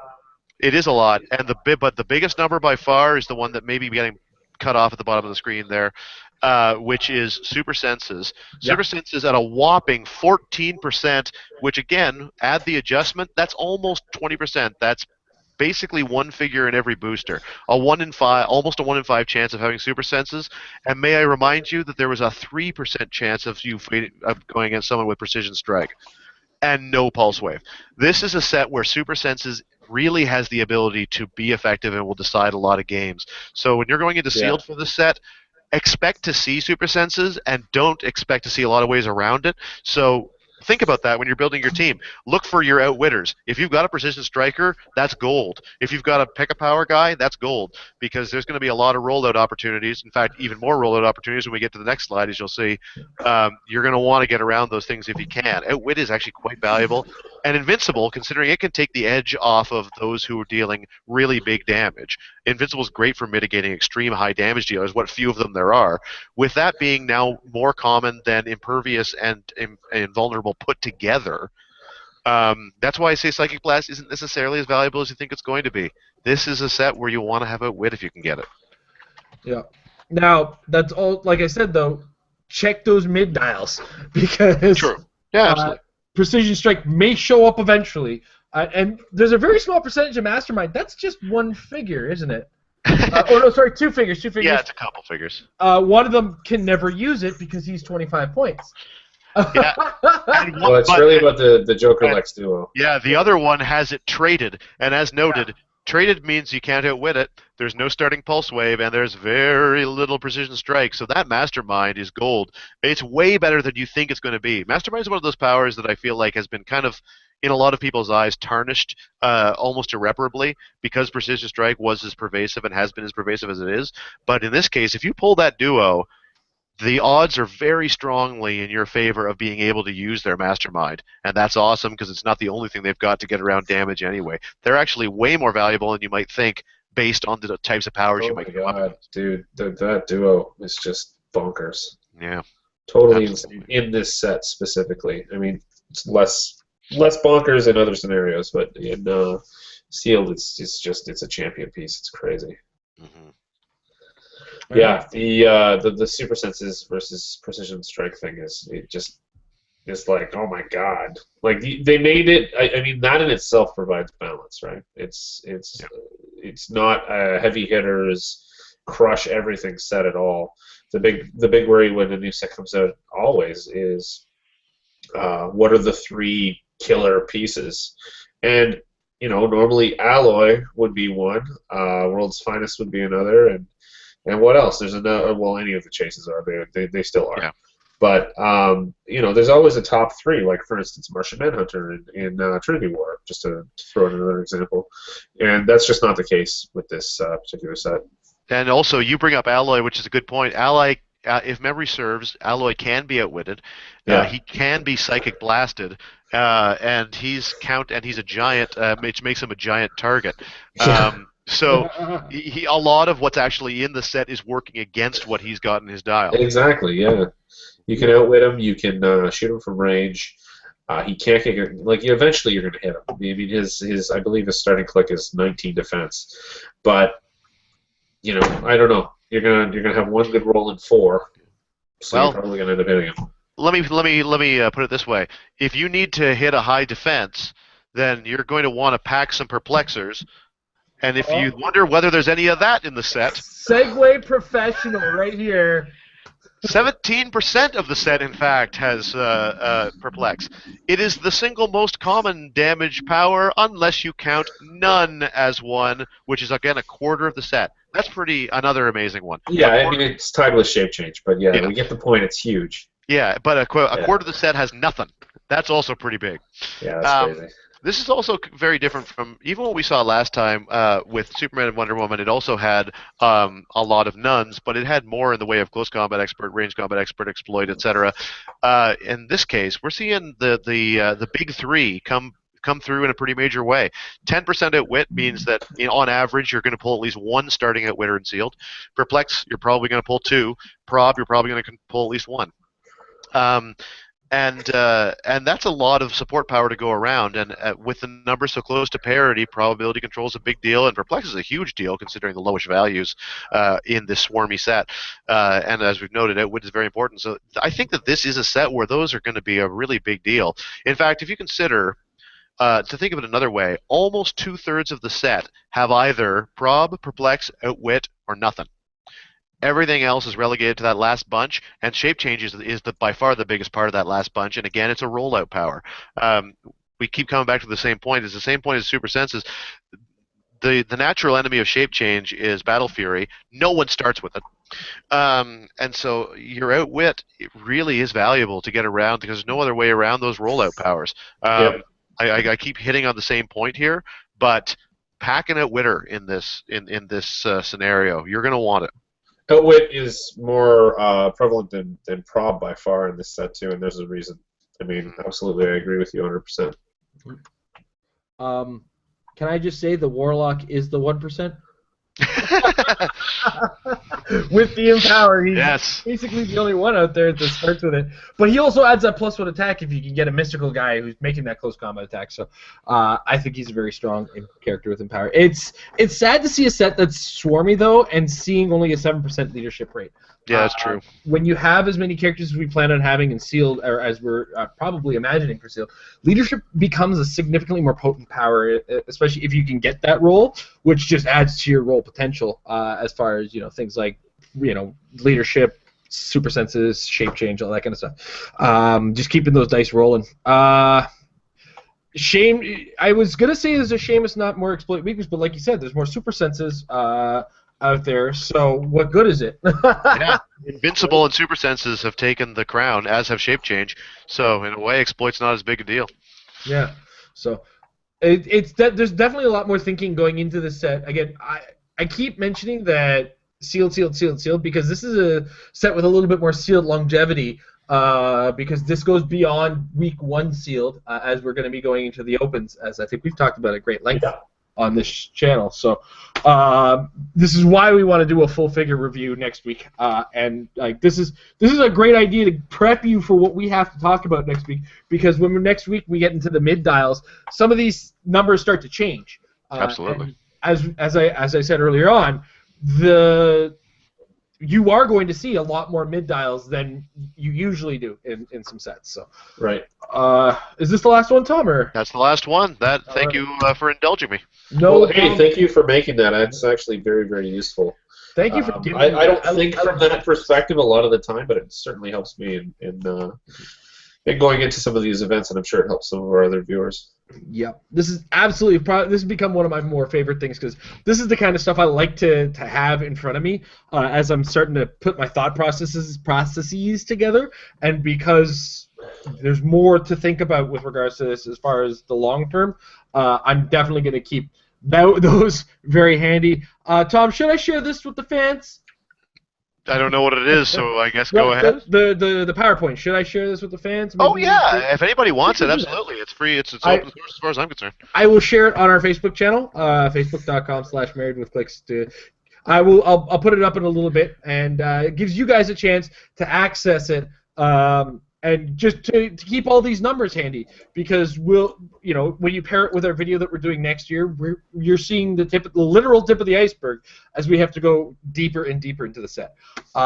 So the next thing we want to talk about, and this one's Mike's little baby. So Mike, I'm going to let you introduce the next idea regarding behaviors. Go ahead. It's okay. And I have to one of the things that's come up more recently, and it's been an issue for a long time in many settings, and it's not necessarily just local, and that is just proper decorum when it comes to the way you show up and the way you act at a tournament, whether it be casual, like filthy casual, or extremely competitive. That's I'm gonna come up with a color coding system.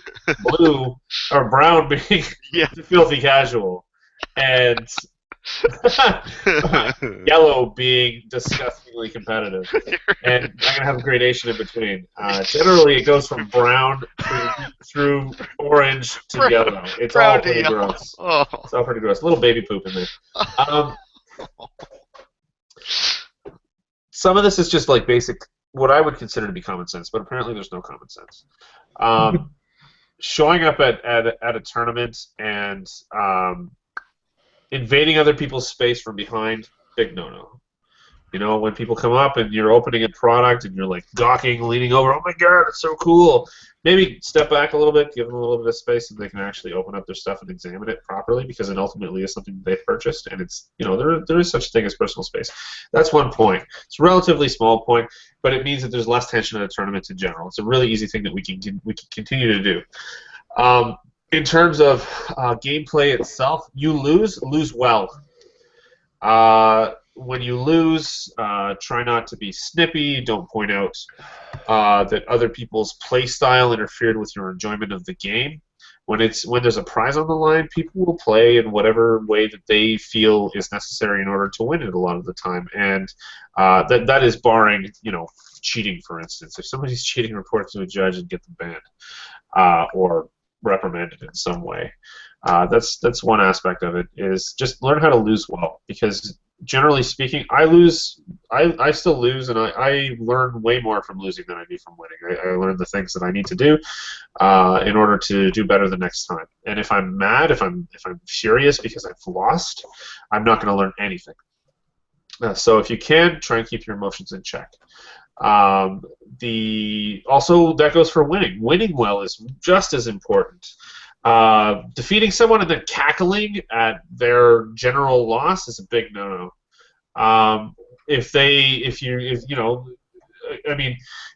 there's a fine line there. If you're both laughing because something funny happened and something went down, of course, that's amazing. You're sharing camaraderie, and there's good feelings going back and forth. But remembering that your opponent is just as sensitive a person as you is really, really important. And we're all sensitive people. That's the reality. Everybody is sensitive. If you get up from a table and go, I won, well, I'm going to punch you in the face. That's basically it. Which is something we advise against. Which is something we don't encourage, but I will do that. There are many other points that we can cover on this subject. It is a very dense subject. Big things, too, is When someone else is in the middle of a game and they ask a judge a question, don't blurt out, "Haha, you should know that. You've been playing for X number of whatever, blah blah blah." Don't snarkily respond to their question to a judge for clarification, because we all forget things. What if I'm the judge and I tell you that? What's that? What if I'm the judge and I tell you that? I'm just lightening the mood. Yeah, that's totally acceptable because pardon me. Because screw you, Jason. We all joke around a lot because I will only do it to you, Mike. It's okay. Yeah, we all know players. each other really, really well. We've played a lot together, and so there are certain little things that we do. But generally speaking, if you're new to an environment, and this isn't a joke that you have ongoing with somebody who's a very close friend of yours, just don't do it. There's so many other choices that you could make in life, and many of them will make other people feel like playing more. Big problem with this game is that it's highly prohibitive because for new players because it's so complex.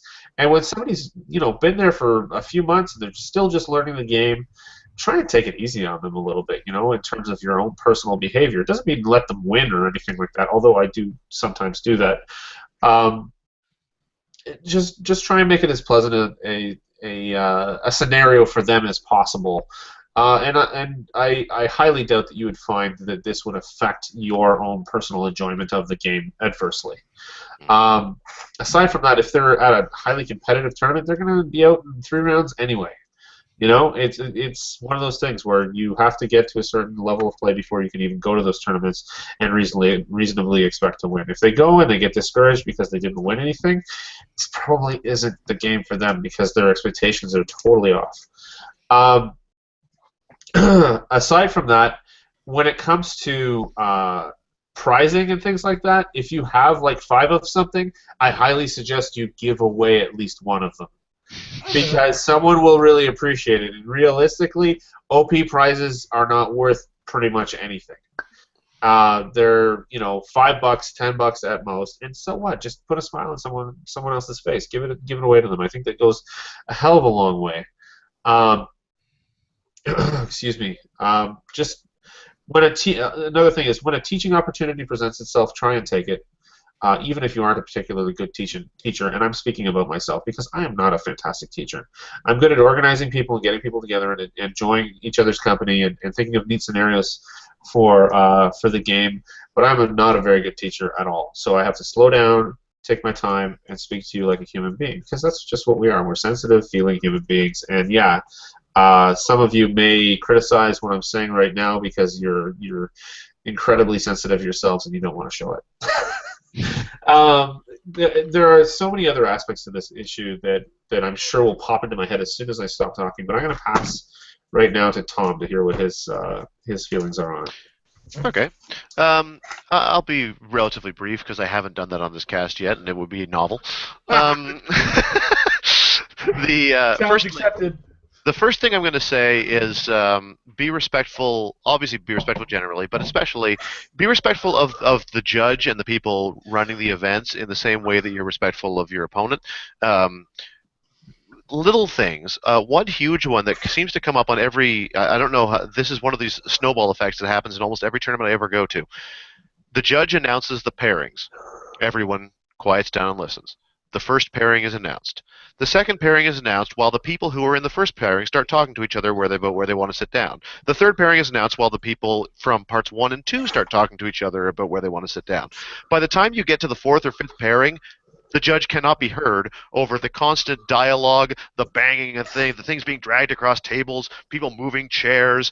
And I get that we all want to get into our positions and play, but be respectful enough of the judge that they can't just get out a megaphone and start blasting everybody with sound.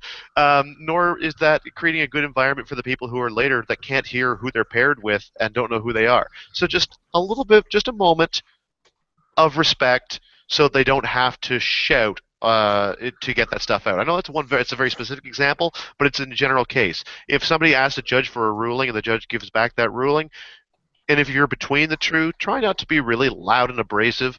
Try not, especially if somebody asks a judge for a ruling, let the judge give the ruling. If they ask you for the ruling, go for it. For whatever reason, I don't know why they would, but if they ask the judge, don't jump in on top of what the judge says or contradict it when it's not even your game. Again, I don't want to get too far off track here, but the point is be respectful of your judge and the people organizing the event, because it can be quite thankless for them, and it can really throw off the whole energy of the event. Speaking of energy, my second point is try to align. I don't want to get too spiritual here, but for lack of less highfalutin way of putting it, try to align your energy a little bit with the person across the table from you. That is to say, if they're just sort of in a quiet mood, you don't need to impose your desire for constant discussion on top of them. If you don't want to don't try to press them into a constant conversation about everything in the world if they aren't engaging with it. If they are, then rock on. But just rather than trying to impose your own manner on the person across the table from you, try to find a way to communicate. And that goes as well into how you play the game. If you find that they're very specific, if they say, okay, I'm going to give this person a free action to use leadership, and now I'm going to, if they're very much explaining what's happening, then it stands to reason that's the way they like to think, that's the way they like to play the game, so try to line up the way you play the game accordingly. If they're playing fast and loose, then you don't necessarily have to be super sticklery unless you feel the desire to do so. I mean, you have to meet halfway. I'm not saying that everybody should be a pushover for the person across the table from them, because if everybody followed that advice, then no one could match anybody's energy. But try to come in a bit neutral and meet halfway on how you communicate during the game. And the third and final point, which I'll bring up, is just back and forth, you guys.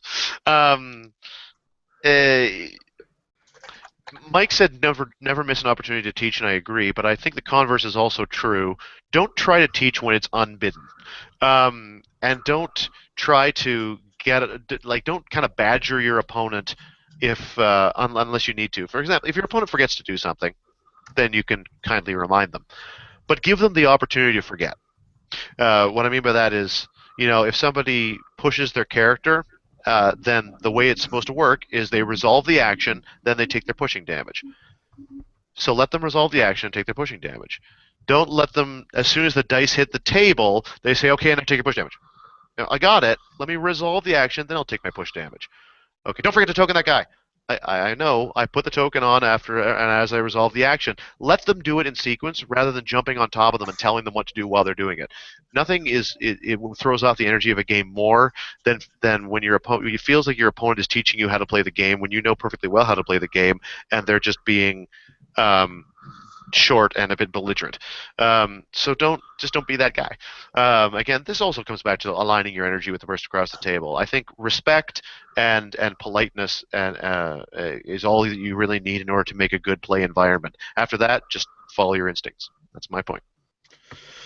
All right. Thanks, Tom. So most of what I've heard has been stuff I think I've preached for years. There are a couple other elements as far as teaching. I think the best time to take a chance to teach is after the game.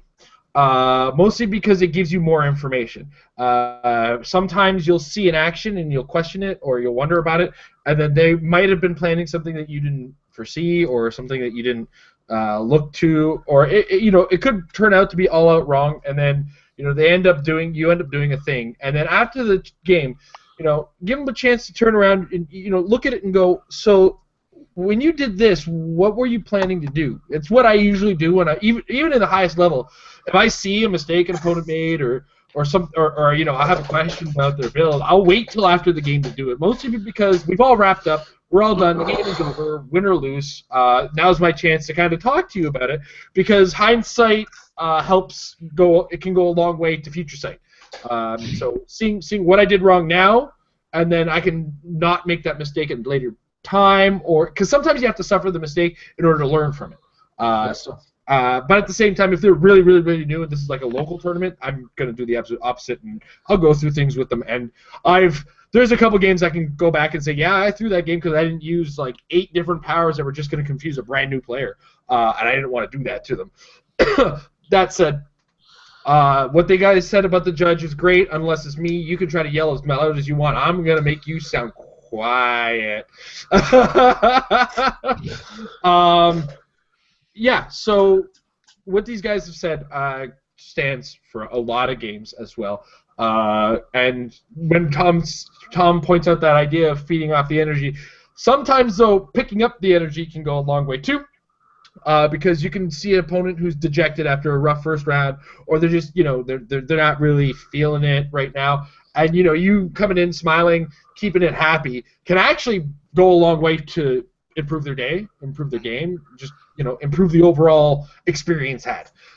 So try to, if their end is low, don't necessarily go to match them, but see what you can do to kind of meet in the middle. Yeah, like WizKids did with us. just don't try to steamroll them. Oh yeah, don't. Yeah, I mean, read the situations. We are also talking from the level of super experienced playing, sometimes with less experienced players. We do have to kind of find our middle ground and dial back for them at a local event.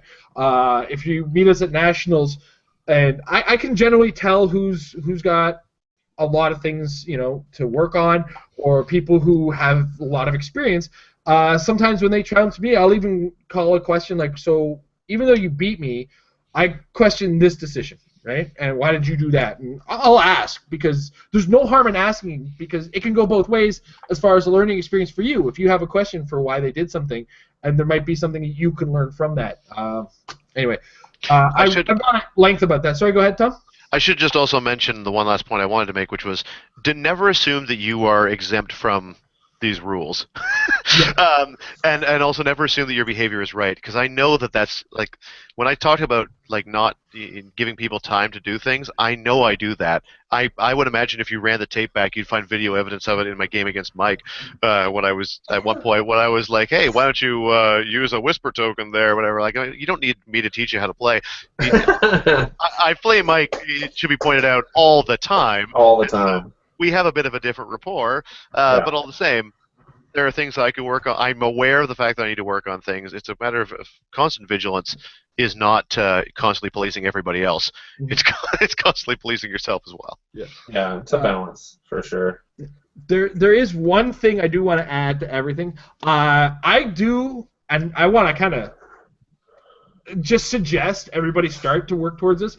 Communicate as much as you can to your opponent about the information that's on the board, and make it as clear as possible. Sometimes I go a little too far with it and give them too much information, but at the same time, there's no gray area where it's like, well, why didn't you see that, whatever, right? If somebody forgets about a bystander, it's not because of, in my case, because what I do is I actually do weird things with my bystanders to make sure people know they're there. And this is like an extreme case where what I do is I go into my talisman box, which uses cardboard characters in slots, and use those slots for my bystander tokens. That's something I make sure I communicate to players. If you have some kind of marker that can help your opponent understand that you have a resource, or just kind of point them in the right direction to look at what's going on, if you take away your opponent's ability to forget, you win better that way, in my opinion. I feel better about my wins because my opponents don't miss anything. There's nothing they can't know about what's going on in the game. As far as just putting markers on the board, you know what I mean? Just do something that helps your opponent understand what's going on, who's assigned what, who's got what, everything that you have in your power to do that. That could go a long way as far as a decorum thing. And just, like they said, sometimes people are meticulous, others aren't. I am super meticulous about making sure my opponent knows as much about what's going on the board as possible, and it's just kind of a manners thing. I love stuff like clicksaccessories.com. I love this new move towards poker chips as action tokens. So the more clarity for me, the better I feel about the game in general, because these guys covered so much of the stuff. I'm just rambling about something. It's the God's honest truth. like I said, 23 years of gaming, and a lot of what's great, just about gaming, or what's good behaviors, gets covered in what we just said for any game. So. Well, there is another thing. If there is something that happens where you feel like something is unfairly given away, whether it be like an end of 4-month OP series big prize, right? For instance, and you feel like it was given to the wrong person because things were scored incorrectly, don't wait. Don't go home and go, ooh, did this really happen? Yada, yada, yada, and then get bitter about it and hold it in and then, just, I don't know, get a bad taste in your mouth about the people who are involved and the environment. Don't do that. Bring it to the attention of the people in charge right away. Explain yourself, because realistically, in that kind of scenario, you've spent a lot of time and a lot of money, actually, attending these events. And so you have a right to a voice. And so take it to them in a reasonable fashion, in calm, collect, reasonable fashion, and explain what happened to the people who are actual decision makers during the tournament. So judge, owner of store, players who are awarded prizes and stuff like that, because none of this stuff is irreversible. It sucks. It's horrible. It's rough on the people that were given a prize incorrectly or were awarded it. Where points were just given incorrectly in that scenario. But realistically, deal with it now rather than later, because it'll ultimately mean that there's a stronger and more honest bond within the community. Because of your honesty regarding those scenarios. And I know that it's hard, but realistically, you should probably grow a pair and actually do that. All right. So that's all we've got for as far as our topics for the show. So we're going to now move on to user questions. If you have anything to add on, now is the last couple of minutes in order to do so. Facebook.com/marriedwithclicks. We are going to try to blast through these as quick as possible. Some of your questions, guys, if I skip over them, is because we already covered them in the episode, especially with regards to the card issue. I'm officially done talking about it. WizKids has made enough of a compromise that this is no longer an issue that we want to discuss. Married with Clicks, period. Married with Clicks, Metal Lab is a done topic. So if you have a question in there about it, we're glossing over it because we've already covered it in this episode. So we appreciate everybody's voice about it. We've appreciated it thus far, but at this point, it's been beaten. It's been beaten like a dead horse. So that's that. With that all said and done, Charles L. Franklin asks, you guys talk about a battle royale. Could you explain what it is and what do you guys have for? Okay, so there's two questions. So what's a battle royale, and do you guys have your TMNT pre-ordered? I'm pretty sure me and Amber are planning a case or a display at least of TMNT. She's nodding in approval. A battle royale is 4 people on a map. Go nuts. It's always nonsense. So it's any more than 2, really. You can have up to 10 people. But when you've got multiple people, usually it's to the last survivor, but you can do timed ones that go based on points. But anyway, it's everyone for themselves. You know what? Go on to the WES, the WizKids event system, and look up the Wizards Cache with no apostrophe, and look at some of our tournaments, because we've had quite a few varying greatly in their format battle royals. So that'll give you a good idea of what a battle royal actually looks like. And if you really want to know what a real battle royale looks like, look up the pro wrestling battle royales to give you some imagery. Jason, that's an outside issue. It's my issue. Deal with it. All right. And there's actually a follow-up question added on by another fan. Ronnie Andrew adds on, with 4 turtles and 4 clicksters, but we're short a young one, unfortunately. Which turtles do you each gravitate to? I'm a Donatello man. I'm a Donnie guy. Yeah, I'm a Donnie guy too, but I like Raph a lot too. I like Michelangelo because my name's Michael, and when I was 12, that movie came out, and it was awesome. True story. When I was such a big fan of Donatello that when the Coming Out of Their Shell tour was on, then I saw a video in which Donnie was playing the keyboard for some reason, even though he was usually a bassist in that tour. And I wanted to become a keyboard player because I wanted to be like Donatello. And fast forward 15 or 16 years later, and I'm a semi-professional musician. Thanks, Donatello. Thank you, Donatello. Thank you for that. And to go back to the previous question, yes, I have pre-ordered my countertop display.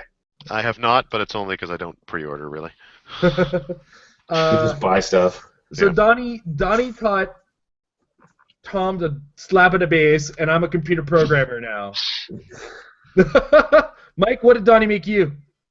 He made me smarter at computers. And Charles goes on to ask where you can pre-order. We always suggest your local game shop. We don't do a whole lot of internet purchasing ourselves.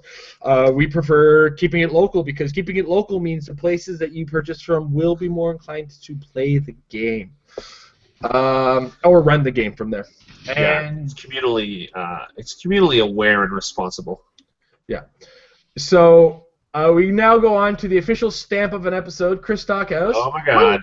I'm about to dive headfirst into my WizKid Open prep since my group is going to the Open in Warren, Michigan. So my big question is, how will maps work for the sealed events?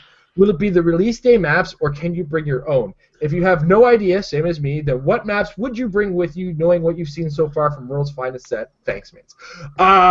I have no idea how the rules in this are working. Usually sealed, the event, at bigger events, a sealed is the map that's on the table. Either side of that map is what you're allowed to use. You're not really generally allowed to bring your own maps. I'm not sure how the Open is running. Best speculation. I'm hoping they're sending them a bunch of the release day maps, and that just ignores the issue altogether, which would keep me so happy. If I was to, as far as suggesting maps to bring, there's a lot of stealth, so bring something with hindering. But at the same time, if you don't get that much with stealth, bring something that's wide open. I'm not sure what really constitutes a wide open map with no hindering, but it's just and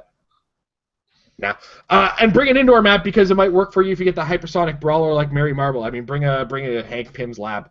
It gives you a lot of corners to hide around and stuff like that. So. I made a mistake. On that map. That's okay. It was a close game. Yeah, it was. It was a very close game. Mary Marvel is the comeback queen. She's awesome. She's amazing. Yeah. Although I played Major Force really wrong, and I would have poisoned my own team. That yeah. Tom, anything to add to that, or are you good? Not really. I agree. I tend to be of the opinion that you basically bring one mostly clear with a little bit of hindering, one lots of walls and corners, and one a mix of elevations with hindering, and you basically. Because honestly, in a sealed set, there's not enough of a trend for you to reasonably guess either what you're going to have or what your opponent's going to have. So try for 3 contrasting options. Go for it. All right. So next up, Christopher Smotherman, also known as Obi-Wan Chris, and I'm going to keep calling you that, buddy. I love you. Hey guys, I've been trying to master baiting techniques. Could you each give your thoughts on baiting your opponent and the strategy behind it? Oh, and if you could have the master baiter himself, Tom, lead us off, that would be awesome. I like how he describes me as the master baiter, which is accurate. If it proves really that he's been watching the pre-show game, because he always puts out bait, and I always go for it. It's awesome. Tom reminds me on the Heroclix board of a boxer holding out his face, waiting for you to jump in on it, then dodges and fucking. Yeah, he always does that. It's funny that you bring this question up because I actually did mean last week we talked about doing a tips and tricks thing that was on sort of deployment and in-game strategy things, and I wanted to do one on what I called retaliatory strike, which is when you know your opponent outswings you, and there's really what are your strategies and options when you know you can't rely on getting the first hit, and baiting is a good one of them. I don't know. I absolutely do enjoy using. I mean, obviously, there's some fairly obvious ones. Things like characters that you know are not going to die from the first hit, pretty much regardless. So anyone who's got a stop click, anyone who's going to be better after they take a hit. If your opponent doesn't know that, then they make excellent bait. Count your opponent's swing quite carefully so that you make sure that you're not just putting someone out there that's going to die, but then your opponent not commit themselves enough for you to be able to follow it up. I mean, again, that's very, very basic, but it's absolutely essential that you keep that in mind. Don't expect on any reasonably seasoned opponent or smart opponent to just go after any old thing you throw out there. So don't just run a black cat up there and be like, "Come get me, bro," because they're not going to go after you. Sorry, what'd you say? Put something juicy out there. Yeah, put something juicy out there, but something that you know is not necessarily integral to the rest of your team's operation. Pieces that can roll out, shape changers and super sensors are great for that because they tend to be lower cost when they have that stuff, and they've got something out there that's hard for them to get around. Force them to take corners, force them to commit themselves when they come out.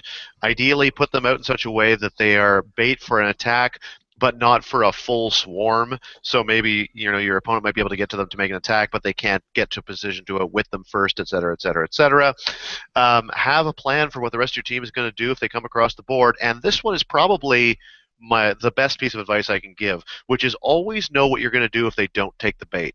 And because I think that this is something that perhaps gets overlooked a lot, is baiting is not simply a matter of saying, here's something juicy, come and attack me.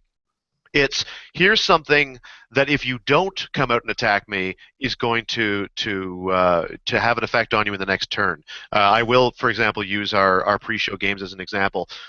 Several months ago, we played a game in which I used Mr. Mixes-Pitlick basically as bait to try to get Mike to cross the entire board with his Weaponer of Quard, and it worked. And you did in fact kill Mixie. You one-shot Mixie. It left you open for a series of shots from Nick that knocked you onto your last click, and in the end, you won on points because it just kept going back and forth, and the rolls really went south. But it was an example of, had you not come out and done that, then I would have been in a position next turn to be able to move Mixie and then move Mixie for free and use Mixie as tie down while the rest of my team was coming up in a position to make that attack whether you got out of there or not. And so you weren't just going after Mixie because he was there. You were going after Mixie because you knew Mixie could be used. Yeah. Or to use a more recent example, last week I put Damian Wayne out in a position where you jumped all over him with Superman and with Titano. But had you not done that, he was going to charge Lois with blades and get in there and really have a chance to mess up your Outwitter and your Stealth Buster, which is, of course, one of the more useful pieces on your team. So it wasn't just a matter of me saying, here's Damian Wayne, don't you want to come hit him so I can hit you in return? It was a matter of saying, here's Damian Wayne placed in such a way that he's going to be impactful in this game. You are now forced to pay attention. Bad baiting technique is one where it's incredibly transparent and you are in no way forced to pay attention. He probably would have mentioned me too, but Amber stopped falling for it. Mike, what's your excuse? Honestly, I just like playing. Well, it is that last piece. Mike's a smart player. He's not just taking bait. He recognizes that something has to be done. So it's not even a question of baiting. It is making the first move that forces a second move. Yeah. I honestly, after having played in that one pre-release game, I'm telling you right now, Mr. Nobody is a prime bait piece. He's so good, man. Oh man. He is ridiculous! And he can get right out there and can, if you can get those shape change and super senses, which is pretty easy to do, as we've said in this set, he's going to frustrate someone. We demonstrate on a regular basis how often we can hit super senses and shape change rolls. Yeah. They happen. It is a reality. It does occur, and it is a thing. So the next question actually leads into something I neglected this week, and I want to cover very quickly. We forgot to go over the second half of the Fast Forces. Oops, my bad. But he more specifically, the next question, sorry, I'm going to actually read it off so that I don't feel like a jerk and ignore it. Because I swear I'm a good host to my show, I promise. Sometimes, most of the time. Sometimes, occasionally. Here and there, I've been known to. So this question actually comes from Chris Permanic. If you've already talked about it, disregard the question, which we haven't. Thank you for actually bringing it up because it's been a long episode and we're way, way, way over time as expected. What are your opinions on the drop pod, or the weapons drop, rather, for meta play? Do you think it will be played with Batman at 50 or on its own at 8? Also, do you feel the randomness of the pod itself will keep it from being more than just team filler? This is a... Okay, I'm going to bring up the piece right now because we neglected to cover it, and I feel like a big fat jerk about it. Dude, it's midnight. Get her done. All right.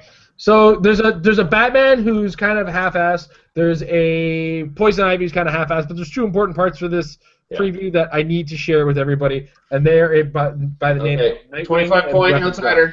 25-point outsiders. Holy mackerel! 25 points from outsiders. Yeah, we're talking about Nighthawk Prime for the people. Everybody can get this. He's 25 points, and he's got the outsider team ability, which effectively, if you use against an opponent, is Nighthawk Prime. He can be played at 50 or 25, depending on how you feel like playing him, though we suggest 25 points. He's got Leap and Climb, Sidestep, and Stealth, and he's a wild card. Go ahead, Tom. You sound like... No, I was just trying to remember what I texted Mike the other day. Here it is. It says, I'm filling out the paperwork to formally convert my religious faith to the Church of 25 Point.